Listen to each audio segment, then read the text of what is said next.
Light তো দেখা যাচ্ছে না মনে হয়। আচ্ছা,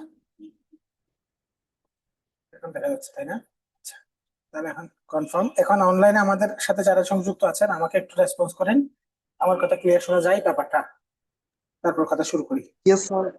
ইয়েস স্যার, ক্লিয়ার শোনা যাইতেছে। আচ্ছা, থ্যাংক ইউ।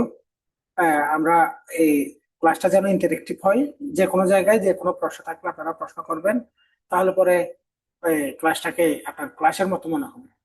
যদি একটা না আপনি শুনতে থাকেন, কোনো জায়গায় কোনো কনফিউশন থাকলে এই ব্যাপারগুলো যদি প্রশ্ন করে ক্লিয়ার করে নিতে না পারেন, তাহলে অনলাইনে আসলে ক্লাসটার ইফেক্টিভনেসটা কমে যাবে। তো আমরা এই 50-এর পরীক্ষাটা শেষ করে আজকে থেকে আমরা মূলত 51 ব্যাচের প্রিপারেশনটা নিয়ে আগাবো। এখানে প্রশ্ন কিরকম হচ্ছে, কি ধরনের পরিবর্তনগুলো এর মধ্যে আসছে, এই ব্যাপারগুলো নিয়ে উদ্বিগ্ন থাকবার কিছু নেই। যারা প্রিপারেশন নেয়, প্রশ্ন যদি ধরেন প্রশ্ন যদি সহজ হয়, সহজ হলে 200 নম্বরের প্রিলিমিনারি পরীক্ষায় মনে করেন অনেক বেশি সহজ হলো, 5 মার্ক হলো 140। আবার অনেক বেশি কঠিন হওয়ার কারণে 5 মার্ক হলো 90। তো প্রিপারেশন নেওয়ার বেলায় আমরা চান্স পাওয়ার জায়গাটাতে অলমোস্ট একই। তো প্রিলিমিনারি দেখে স্টুডেন্টদের মধ্যে প্রশ্ন যখন কঠিন হচ্ছে আপনি 95 পাবেন, প্রশ্ন যখন সহজ হচ্ছে তখন আমরা 140 পাচ্ছি। তাহলে ব্যাপারটাতে যারা প্রিপারেশন নিবে এবং যারা নিবে না তাদের মধ্যেই পার্থক্যটা হবে। সুতরাং প্রশ্ন কঠিন হলে ভয় পাওয়ার কিছু নাই, প্রশ্ন সহজ হলে খুশি হওয়ারও কিছু নাই। এখানে প্রতিযোগিতাটা প্রতিযোগিতাই, এখানে আসল প্রতিযোগিতা হবে রিটেন পরীক্ষায়। তো 50-এর মধ্যে যারা এই আগামী সপ্তাহে আমরা রেজাল্ট পেয়ে যাব ইলেকশনের আগেই, এই রেজাল্টের মধ্যে যারা কোয়ালিফাই করবে আগামী 2 মাস পরে, অর্থাৎ প্রতিটা দিন কিন্তু ওই 2 মাস থেকে চলে যাচ্ছে, ঠিক 2 মাস পরে এদের রিটেন পরীক্ষা হবে। এই রিটেন পরীক্ষাটা হচ্ছে তাদের আসল পরীক্ষা। এই 900 নম্বরের পরীক্ষায় আমরা কি রকম করলাম তা নিয়ে আমাদের আসলে ফিউচারটা ডিটারমাইন্ড হবে। ভবিষ্যতের 30 বছরের আইডেন্টিটি সৃষ্টি হবে এই 900 নম্বরের আপনার খাতাগুলো। সাদা কতগুলো খাতা দেয়া হবে, এই খাতাগুলোতে প্রতিটি আপনার লেখা প্রতিটি শব্দ আপনার এগিয়ে যাওয়ার পথে এক একটি সিঁড়ির মতো কাজ করবে। তো আমাদের এই যে ভবিষ্যতের জন্য কেরিয়ার যদি একটা কাঠামো হয়, কেরিয়ার যদি একটা বিল্ডিং হয়, এই বিল্ডিংটা বুননের জন্য এক একটা শব্দ এক একটা ইট, এক একটা শব্দ এক একটা গাঁথুনির মতো কাজ করবে। তো এর জন্য আমাদেরকে from the very early stage of our preparation আমরা এখন থেকে লিখিত পরীক্ষাটার জন্য প্রিপারেশনটা নিব। আর এই যে 50-এর পরীক্ষা, 50-এর পরীক্ষার প্রশ্নের বিচার যদি শুনতে চান, তাহলে এক কথাই হলো যতগুলো প্রিলিমিনারি পরীক্ষা হয়েছে এর মধ্যে কঠিনতম পরীক্ষা ধরুন 37, 37তম বিসিএস, যেগুলো কঠিন প্রশ্ন হিসাবে ধরা যায়। তারপরে 10 বছর পরে এসে 47তম বিসিএস, এরপরে আমরা দেখতে পাচ্ছি 50তম বিসিএস। এই 3টি বিসিএস এর প্রশ্নই সবচেয়ে কঠিন আসছে। এখন যেহেতু 47 এর পরেই পর 50-এর মধ্যে আরেকটা কঠিন প্রশ্ন আসছে, এবং 47 এবং 50-এর প্রশ্নের মধ্যে একটা সিমিলারিটি আছে। তার মানে হচ্ছে আমাদের সামনের যে পরীক্ষাগুলো হবে এই পরীক্ষাগুলোতে এই ট্রেন্ড, এই ধারাবাহিকতা কন্টিনিউ হবে। এখানে প্রশ্নের মধ্যে যেটা প্রশ্ন তো আমি ভালোভাবেই দেখেছি, প্রশ্নের মধ্যে 200টা প্রশ্ন। এই 200টা প্রশ্নের মধ্যে এখানে 2 ধরনের প্রশ্ন প্রিলিমিনারিতে আসছে।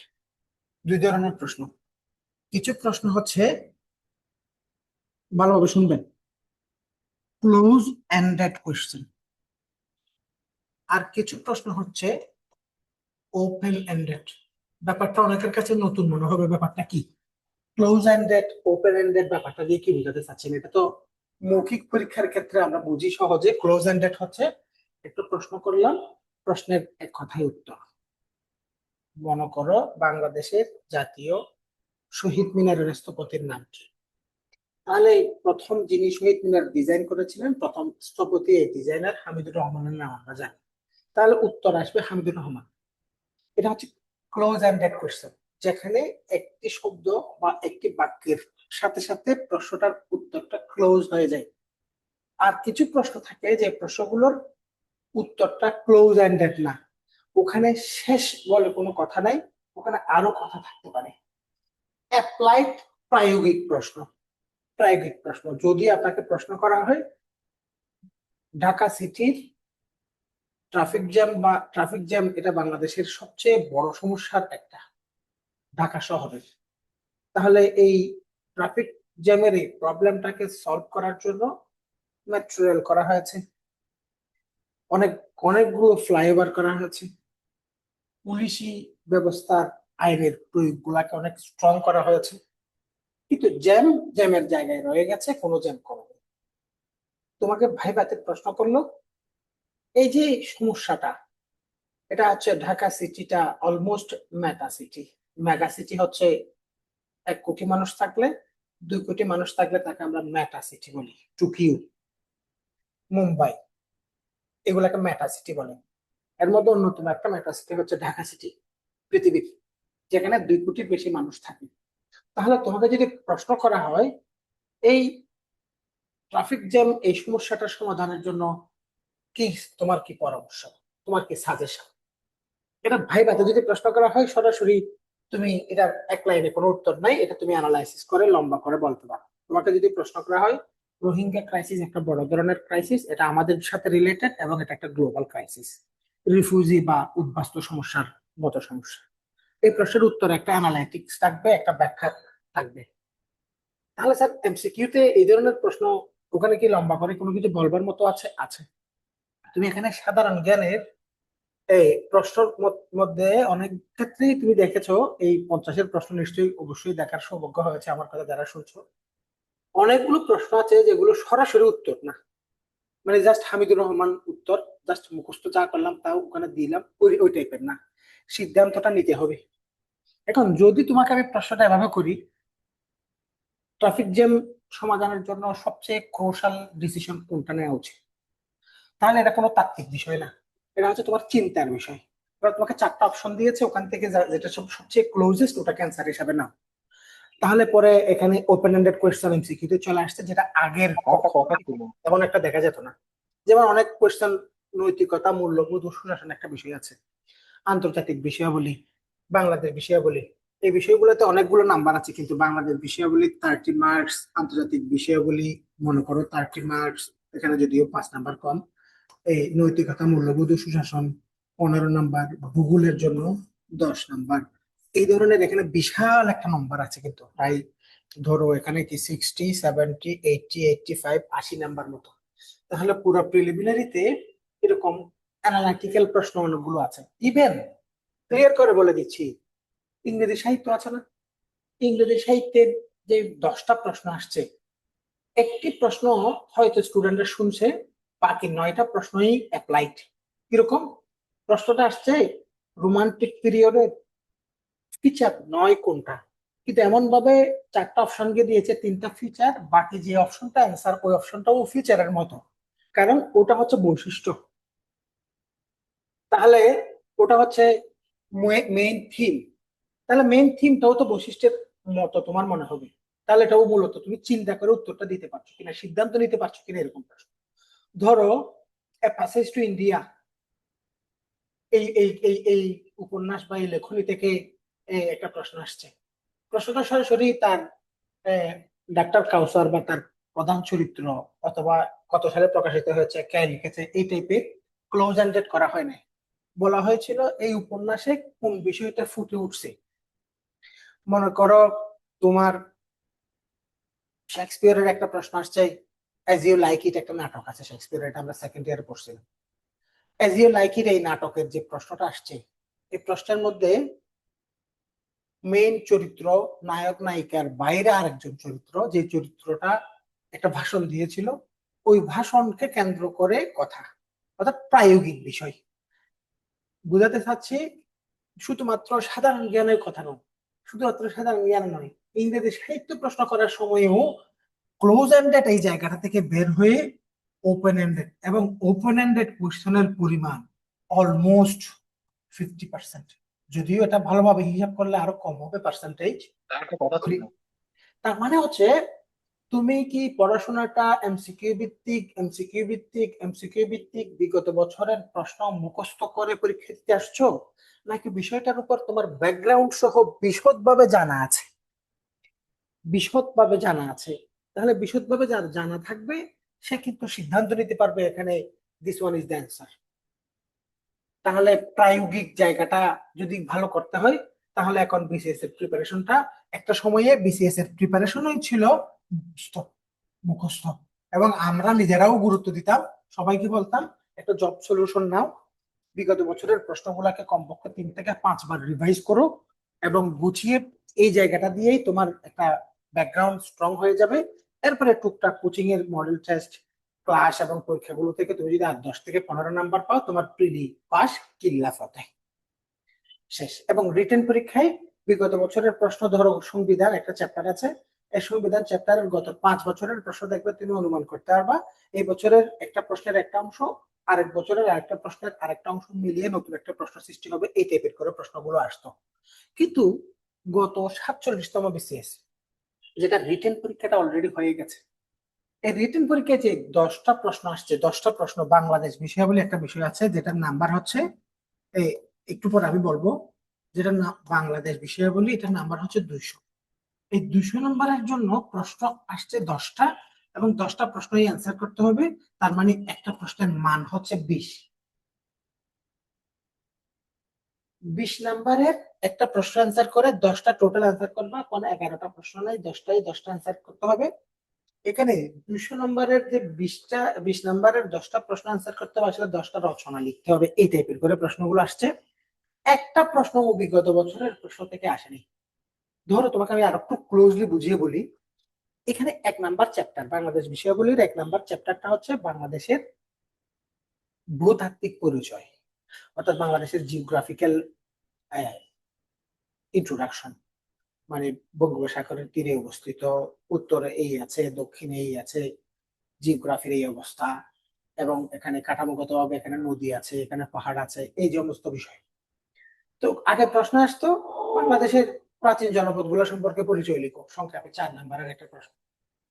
ঠিক আছে, তাহলে বঙ্গ জনপদ, পুন্ড্র জনপদ, হ্যাঁ, তারপরে এই হরিকেল জনপদ কোথায় ছিল, তুমি জাস্ট একটা মুখস্থ জিনিস লিখে দিলাম। অথবা 2 নম্বর চ্যাপ্টার হচ্ছে ডেমোগ্রাফিক ডেভিডেন্ট, অর্থাৎ বাংলাদেশের নৃতাত্ত্বিক পরিচয়। নৃ মানে হচ্ছে মানুষ, নৃতাত্ত্বিক পরিচয় মানে হচ্ছে বাংলাদেশের জনসংখ্যাগত বিষয়। এখন আগে প্রশ্ন আসতো এই যে বাংলাদেশের যে মানুষ, আমরা যে জাতি, জাতি হিসেবে আমাদের বিবর্তনটা সম্পর্কে লিখো। তাহলে আমরা কোন ধরনের জাতি, সংকর জাতি কিভাবে আসছে, এগুলো নিয়ে একটা গতানুগতিক প্রশ্ন। বই থেকে যা পড়ে গেছি কিছু রেফারেন্স তথ্য ডাটা দিয়ে লিখে আসলাম। এরপরে 3 নম্বর চ্যাপ্টার, ধরো মনে করো 3 নম্বর সিকোয়েন্স না মেনে আমি আরেকটা চ্যাপ্টার বলি, বাংলাদেশের অর্থনীতি, নারী, জলবায়ু, সংবিধান, সরকার ব্যবস্থা, এই টাইপের করে বাংলাদেশের সম্পদ, এগুলো নিয়ে বাংলাদেশের বিষয়াবলীর বিশাল এই 16টা চ্যাপ্টার নিয়ে রিটেন পরীক্ষার 200 নম্বর এই জিনিসটা সাজানো। ওখানে জিওগ্রাফির যে পরিচয়, অথবা নৃতাত্ত্বিক পরিচয়ের যে অধ্যায়, অথবা সংবিধানের যে প্রশ্ন, আগে প্রশ্ন আসতো কিরকম, প্রশ্ন আসতো ধরো এই বাংলাদেশের সংবিধানের যে বাংলাদেশের যে গণপ্রজাতন্ত্রী বাংলাদেশ, বাংলাদেশের যে একটা সংবিধান আছে, এই কনস্টিটিউশনের মধ্যে এখানে যে মৌলিক অধিকার গুলো আছে, এই মৌলিক অধিকার গুলো সম্পর্কে লিখো। তাহলে তুমি 26 থেকে 47 বা 23 থেকে 47 নাম্বার পর্যন্ত সূচিপত্রের ঠিক যেভাবে আছে লিখে দিলা, ম্যাথমেটিক্স এর মতো একেবারে ফুল নাম্বারটা পেয়ে যাচ্ছ, এই টাইপের করে প্রশ্ন আসতো। কিন্তু গত বিসিএস পরীক্ষায় যে প্রশ্ন আসছে একমাত্র, অর্থাৎ নতুন সরকার পরিবর্তন, প্রেক্ষাপট পরিবর্তন, এবং এই সময়ে এসে যে প্রশ্নের যে ট্রেন্ড আসছে, এই ট্রেন্ডের মধ্যে একটা বিসিএস পরীক্ষা না 2টা পরীক্ষা হয়েছে রিটেন। 46তম পরীক্ষাটাও রিটেন আবার পরীক্ষা হয়েছে। এই জন্য আমাদের কাছে কিন্তু অনুমানটা খুব সহজ। প্রিলিমিনারিতে যেমন 47 এবং 50 দুইটি বিসিএস এর দুইটি প্রশ্নকে আমরা মেপে একটা সিদ্ধান্তে আসতে পারি, রিটেন পরীক্ষায় ওরকম 2টা প্রশ্ন গেছে, একটা 46 একটা 47। দুইটি বিসিএস পরীক্ষাতেই বাংলাদেশ, আন্তর্জাতিক এবং রচনা, যেমন রচনা আসছে সাহিত্যে, বাংলা সাহিত্যে তারুণ্য, তাহলে তুমি সব সময় রচনা মুখস্থ করে গেছো, হাজার নেবে ট্রেন, হাজার নেবে বুট, এখানে এসে বেকার সমস্যা, নারীর ক্ষমতায়ন, জলবায়ু সমস্যা, এই সমস্ত বিষয়ে গতানুগতিক রচনাগুলো শিখে গেছো। পরীক্ষায় 50 নম্বরের জন্য একটা রচনা আসছে, সাহিত্যে, বাংলা সাহিত্যে তারুণ্য। তাহলে বাংলা সাহিত্যে তারুণ্য এই বিষয় নিয়ে হয়তো তুমি তাৎক্ষণিকভাবে 1 পৃষ্ঠা লিখতে পারবা, কিন্তু যখন 50 নম্বরের একটা বড় রচনা লিখতে হবে, তখন তুমি লেখাগুলো কিভাবে উপস্থাপন করবা, তার জন্য আসলে সময়ব্যাপী যদি প্রিপারেশন না নাও, তাহলে তোমার প্রিপারেশনে যথাযথ জায়গায় পৌঁছতে পারবো না। তাহলে কথা কোন জায়গা থেকে কিভাবে বলছি, কথা খেয়াল করো। এই যে সাধারণ জ্ঞানের এই 10টা প্রশ্ন যখন লিখছি, এই 10টা প্রশ্নের মধ্যে সবগুলো প্রশ্নই এমন ভাবে আসছে, ওই যে ইতিহাস হচ্ছে ইতিহাস চ্যাপ্টার, কিন্তু ওখানে ইতিহাসের মধ্যে ওই মুক্তিযুদ্ধের ইতিহাস লিখো, ট্রেডিশনাল হিস্ট্রিক্যাল কোনো কিছু মুখস্থ করে এখানে ডাটা লিখে দিবে, এই টাইপের কোনো প্রশ্ন আসেনি। 71-এর মুক্তিযুদ্ধ এবং 24-এর বিপ্লব দুটি এবং বাংলাদেশের আগামীর গণতন্ত্র লিখো, এই টাইপের করে লেখা। অর্থাৎ যখন রিটেন পরীক্ষা আসছে, সাহিত্যে, বাংলা সাহিত্যে তারুণ্যের রচনা চলে আসলো। আবার আন্তর্জাতিক বাংলাদেশ বিষয়াবলিতে যে সমস্ত লেখালেখি, এগুলাতেও এখানে গুরুত্ব কোন জায়গায়, ওপেন এন্ডেড। এই কথাগুলো খুব দরকারি কথা, দরকারি কথা। অনেকের কাছে কথাগুলোর মধ্যে যদি কোনো ধরনের রস না পাও, তবু ঔষধের মতো হজম করে নেয়ার মতো দরকার। তার একটা কথা ছিল। প্রশ্ন করার জন্য আমি সময় দিব, তখন বলবেন। এই যদি মাঝখানে প্রশ্ন করলে আমার কথার ফ্লুটা ভেঙে যাবে, যে একটা কথা শেষ করি। তাহলে আমার প্রথম পয়েন্টটা ছিল কি, আমাদের বর্তমান সময়ে আমাদের যে প্রিলিমিনারি পরীক্ষা, এই প্রিলিমিনারি পরীক্ষায় 2 ধরনের প্রশ্ন আমরা পাবো। কিছু হচ্ছে ক্লোজ এন্ডেড প্রশ্ন, এখানে যদি 50% ধরি, অথবা 50 থেকে এখানে 60%, আর এখানে এখানে 40 থেকে 50% কোশ্চেন হচ্ছে ওপেন এন্ডেড। আর রিটেন পরীক্ষায় যত প্রশ্ন আসবে, এখানে ম্যাথ, তারপরে হচ্ছে ইংলিশ ইংলিশ এই ধরনের কিছু, এবং সায়েন্স। হ্যাঁ, এবং সায়েন্সের মধ্যেও আপনি দেখবেন প্রায়োগিক প্রায়োগিক প্রশ্নগুলো চলে আসবে। বিজ্ঞান, কিন্তু বিজ্ঞানটাকে আমরা ডে টু ডে লাইফে, এভরিডে লাইফে কিভাবে প্র্যাকটিক্যালি ব্যবহার করি, ব্যবহার্য বিজ্ঞান আসবে। এসি মোটর, ডিসি মোটরের পার্থক্য লিখো, লাউড স্পিকারের গঠন লিখো, রেফ্রিজারেটর কিভাবে কাজ করে তা লিখো। সায়েন্স যেটা বর্তমানের সাথে সম্পৃক্ত, জীবনের সাথে সম্পৃক্ত, ওরকম প্র্যাকটিক্যাল প্রশ্ন। সরাসরি তোমাকে লেজার রশ্মি কাকে বলে, লেজার রশ্মির সম্পর্কে লেজারের তত্ত্ব ব্যাখ্যা করো, এরকম গতানুগতিক মুখস্থ প্রশ্ন বিসিএস আসছে না। তার মানে রিটেন পরীক্ষায় এই ধরনের কিছু, এই জন্য সায়েন্সকেও আমরা এখানে বাদ দিতে পারি। ইংলিশ তো এমনিতেও অ্যাপ্লাইড, তবু ইংলিশের ক্ষেত্রে একটু ডিফারেন্ট ভাবে চিন্তা করতে হয়। এই জন্য ম্যাথ ছাড়া বাকি 100% জিনিস হচ্ছে open ended question, open ended question, open ended question, open ended question. Open ended question means তোমাকে নিজেকে সিদ্ধান্ত দিতে হবে, নিজেকে নিজের নিজের নিজের যে সেন্স অফ ডিস্টিংগুইশিং বা সেন্স অফ ডিস্টিংগুইশ, ভালো এবং মন্দের মধ্যে পার্থক্য, decision making capability, decision taking ability, whatever you say, এই জায়গায় পৌঁছাতে হবে। এই জায়গায় পৌঁছাবার জন্য এই যে এতক্ষণ কথা বললাম, সব কথার মুদ্রা কথা হচ্ছে, পাঁচ লাইন হচ্ছে, প্রস্তুতিটা নিতে হবে ডিটেইলড, প্রস্তুতিটা নিতে হবে এলোবোরেট, প্রস্তুতি হতে হবে লিখিত। সুতরাং তোমাকে যদি কেউ গতানুগতিক ভাবে, এই যে আজকে প্রস্তুতি শুরু করেছো, আজকে আমার কথা শুনছো, তোমাকে এর মধ্যে সোশ্যাল মিডিয়ার কারণে, বিভিন্ন সচেতনতার কারণে তুমি যতটুকু জানছো, ততটুকুতে তুমি এইটুকু নিশ্চিত যে এখন প্রিলি প্লাস রিটেন প্রিপারেশন মিলিয়ে পড়তে হবে, এইটুকু কথা তুমি শুনছো। আমার কথাটা এতটুকু না, এর পরের ধাপের কথা। তুমি প্রিলি প্লাস রিটেন পড়বা, অতটুকুতে সীমাবদ্ধ না, এর পরের লেভেলের কথাটা বলছি। প্রিলি প্লাস রিটেন না, রিটেন মানে শুধু কোনো কিছুর বর্ণনামূলক লেখা, ওরকম না, অ্যাপ্লাইড, আরো পরের ধাপের কথা। ব্যাপারটা হচ্ছে তুমি রিটেন হলেই তুমি অ্যান্সার করতে পারবা, ব্যাপারটা ওরকম তো না। রিটেন মানে হচ্ছে ওই যে আগে 23 থেকে 47 পর্যন্ত মানবাধিকার গুলো, মৌলিক অধিকার গুলো লিখো, এই টাইপের বাংলাদেশের সংশোধনী গুলো লিখো, মুখস্থ যা আছে তা লেখা, এই টাইপের প্রশ্ন এখন আসছে না, আসছে না, আসছে না। ঠিক যা আছে তা লিখতে পারে, ওটা হচ্ছে রিটেনের প্রিপারেশন, যেটা প্রিলির সাথে মিলিয়ে নেওয়া। এইটুকু কথা তুমি জানছো। এর পরের কথাটা কি, শুধু রিটেন প্রিপারেশন নিলে হবে না, রিটেনের তথ্যগুলো এমন ভাবে পড়তে হবে যেন এটাকে প্রায়োগিক ভাবে তুমি ইমপ্লিমেন্ট করতে পারো। তুমি একজন সিভিল সার্ভিসের একজন গেজেটেড কর্মকর্তা হিসেবে কাজ করবা, তোমার মধ্যে সবচেয়ে বেশি যেটা দরকার, ওটা হচ্ছে decision making ability, decision taking capability, সিদ্ধান্ত গ্রহণের ক্ষমতা। তো সিদ্ধান্ত গ্রহণের ক্ষমতাকে শুধুমাত্র ম্যাথমেটিক্স এর মধ্যে সীমাবদ্ধ না রেখে সব জায়গায় এই ব্যাপারটাকে প্রায়োগিকভাবে করা হচ্ছে। এই জন্য শুধু রিটেনের প্রিপারেশন নয়, একেবারে রিটেন যা পড়বো তাকে তার উপর ভিত্তি করে সিদ্ধান্ত নেওয়ার জায়গায় পৌঁছাতে হবে আমাদেরকে। আমি বুঝতে পারছি। সুতরাং এই জায়গাটা বুঝতে হবে, এই জায়গাটা বুঝতে হবে। এটা হচ্ছে ওপেন এন্ডেড, অর্থাৎ প্রিলিতে যা পড়বো তা মুখস্থ নয়, তাকে তার উপরে সিদ্ধান্ত দেওয়ার মতো ইলেবোরেট প্রস্তুতি লাগবে।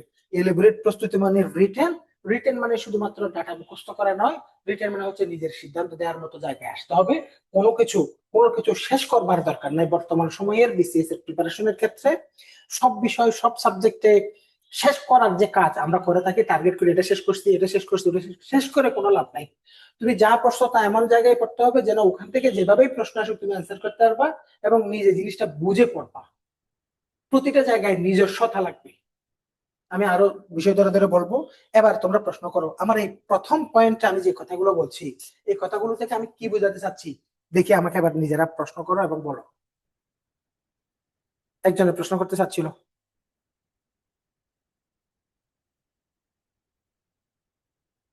বুঝা গেছে প্রশ্ন আমি কি বোঝাতে চাইছি, বুঝছো? ক্লোজ এন্ডেড কি জিনিস, ওপেন এন্ডেড কি জিনিস, প্রিলি প্লাস রিটেন মিলিয়ে পড়া, এই ব্যাপারগুলো তো আমরা জানছি। এখন শুধুমাত্র রিটেনের গতানুগতিক প্রিভিয়াস প্রশ্ন পড়লে হবে নাকি আসলে প্রত্যেকটা জিনিসকে এমন ভাবে পড়তে হবে যেন ওখান থেকে যে টাইপের প্রশ্নই আসুক আমি অ্যান্সার করতে পারবো? বুঝতে পারছি কিনা? কোনো প্রশ্ন নাই কেন? কারো কোনো প্রশ্ন নাই? আমার কথা কি শোনা যাচ্ছে? আপনারা জুমে যারা আছেন, আমার কি কোনো কারণে মাইক্রোফোন অফ হয়ে গেছে নাকি? হ্যালো, আমাকে যারা শুনছেন, স্যার স্যার শোনা শোনা যাচ্ছে। শোনা যাচ্ছে? আপনারা কেউ যদি কথা না বলেন আমি ক্লাস কাকে করাবো? আপনারা একটু যদি আমার সাথে কথা বলতেন, দেখি বলেন।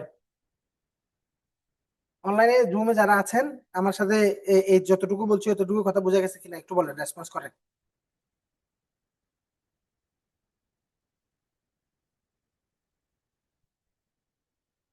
কিছু বুঝেন নাই?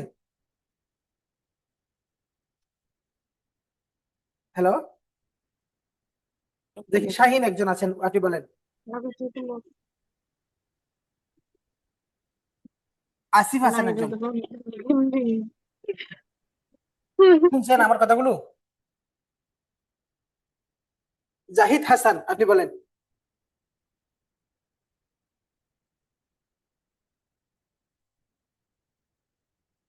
কি কার কোনো প্রশ্ন হ্যালো নাই? স্যার, শুনতে? জি না স্যার, প্রশ্ন না, আপনি কন্টিনিউ করেন।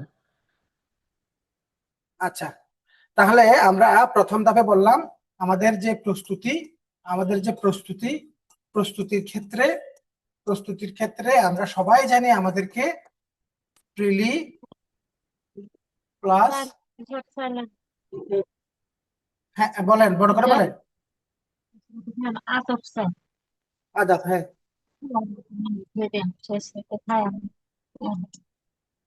একটু বড় করে বলবেন কালা প্লিজ। রোজা। Luda nagba pas আমি হ্যালো, কাল রাখতাম আমি মকাল কালা গেল নামাজ পড়বো হবে এত কঠিন? 4 তারিখে না হলে নামাজ পড়বো। আচ্ছা, কাল তাহলে রাখতাম আমরা, হ্যাঁ, প্রিলি প্লাস রিটেন, প্রথম কথা হচ্ছে আমি যেটুকু বলছি ওটা হচ্ছে মিলিয়ে পড়া। তারপরে এটার পরের ধাপের কথা হচ্ছে আসলে সবকিছুর মধ্যে আমাদের যেটা দরকার ওটা হচ্ছে মূলত অ্যানালাইটিক্যাল পড়া, বিশ্লেষণ করে জিনিসগুলোকে পড়া, জিনিসগুলোকে বিশেষ করে জিনিসগুলো জিনিসগুলোর প্রায়োগিক দিক বিবেচনা করা। এভাবে আমাদেরকে প্রিপারেশনটা নিতে হবে। এই প্রিপারেশনের টোটাল যে জার্নি, এই জার্নিটাতে আমাদের যে কোর্সটা কিভাবে চলবে তা নিয়ে আমি কোর্স প্ল্যানটা একটু এক্সপ্লেন করি আগে, তারপরে আমরা পরের ধাপের কথায় যাব। এখানে টোটাল একটা পরিকল্পনা আছে, প্রসপেক্টাস মানে তো পরিকল্পনাই, ঠিক আছে? একটা প্ল্যান, কোর্সটা একটু টোটাল কিভাবে যাবে এটা নিয়ে প্রথমে এখানে আমরা দেখাই। প্রথমে আরো একটা কথা বলি, প্রথমে হচ্ছে মনে করেন আমাদের এই যে কোর্স, এই কোর্সটা যদি আমরা 51 ব্যাচের স্টুডেন্টদেরকে টার্গেট করে প্রিপারেশনের কথা বলি, তাহলে আমাদের টাইম হচ্ছে কয় মাস? 12 মাস। 12 মাসটাকে আমরা ভাগ করব, মনে করেন প্রথম, দ্বিতীয় এবং তৃতীয়। ঠিক আছে, তাহলে প্রথম ধাপে আমরা এখানে ফোকাস করব রিটেন, এবং এখানে ইয়া থাকবে বেসিক টু কোশ্চেন্স। এই এই ধাপে এসে prelim plus written lecture sheet based syllabus drill. এই ধাপে এসে আমরা রিভিউ এন্ড প্র্যাকটিস, এবং এখানে ফোকাসিং রিলি। ব্যাপারটাকে একটু সহজ করে বুঝিয়ে বলছি, অনেক লম্বা কথা নয়, আমি জাস্ট এটা লিখে দিলাম, ওখান থেকে দেখানো হচ্ছে, এখানে কম সময় বোঝানো যাবে। পুরো সময়টাকে আমরা 3টি স্টেপে আগাবো। এই 3টি স্টেপের মধ্যে প্রথম স্টেপে আমরা আপনাদেরকে রিটেনের ক্লাস দিয়ে শুরু করব। শুরুতেই একেবারে সরাসরি রিটেন, কারণ হচ্ছে ধরেন রিটেনের সিলেবাস যদি 900 নম্বরের সিলেবাস হয়, এই 200 নম্বরের সিলেবাসটা পুরোটাই রিটেনের ভেতরে আছে। তার মানে আমরা যদি রিটেন সম্পর্কে ক্লিয়ারলি জানি, প্রিলিটা আমাদের একসাথে হয়ে যাবে, এবং প্রিলির সাথে রিটেনকে প্রতিটা সাবজেক্টের চ্যাপ্টার ধরে এই চ্যাপ্টারটা থেকে প্রিলিতে প্রশ্ন কিভাবে আসে এবং রিটেনে প্রশ্ন কিভাবে আসতে পারে সরাসরি টিচাররা ওগুলা ক্লাসে দেখিয়ে পড়াবে। তাহলে এখানে বেসিক টু কোশ্চেন এটা দিয়ে কি বোঝাতে চাচ্ছি? এটা হচ্ছে মূলত আমরা সরাসরি একেবারে রিটেনের বেসিক থেকে শুরু করব, এবং রিটেনের প্রিভিয়াস কোশ্চেন গুলো সহ এখানে সলভ করবো এবং ওগুলোর উপরে পরীক্ষা নিব। ওভাবে আমরা ক্লাসগুলো করাবো। এখানে মূলত introduction to prelim and written syllabus, এটা হচ্ছে স্টেপ 1। স্টেপ 2 তে এসে এখানে প্রিপারেশনটাতে আমরা মোটামুটি এই 4 মাসে, এখানে ধরেন যদি আমরা এখানে 4 মাস ধরি, এই প্রথম 4 মাসে আমাদের অলমোস্ট রিটেন সিলেবাস এবং প্রিন্ট সিলেবাসের উপর ফুল একটা ইন্ট্রোডাকশন হয়ে যাবে। তখন ইলেবোরেটলি আমরা কিছু টেক্সট বই সম্পর্কে পড়বো, পত্রিকার কিছু গুরুত্বপূর্ণ আর্টিকেল যেগুলো আমরা নিজেরাই প্রোভাইড করব, আমরা ওভাবে, এবং প্রিভিয়াস কোশ্চেন গুলোর উপরেও একটা বিচরণ হয়ে যাবে।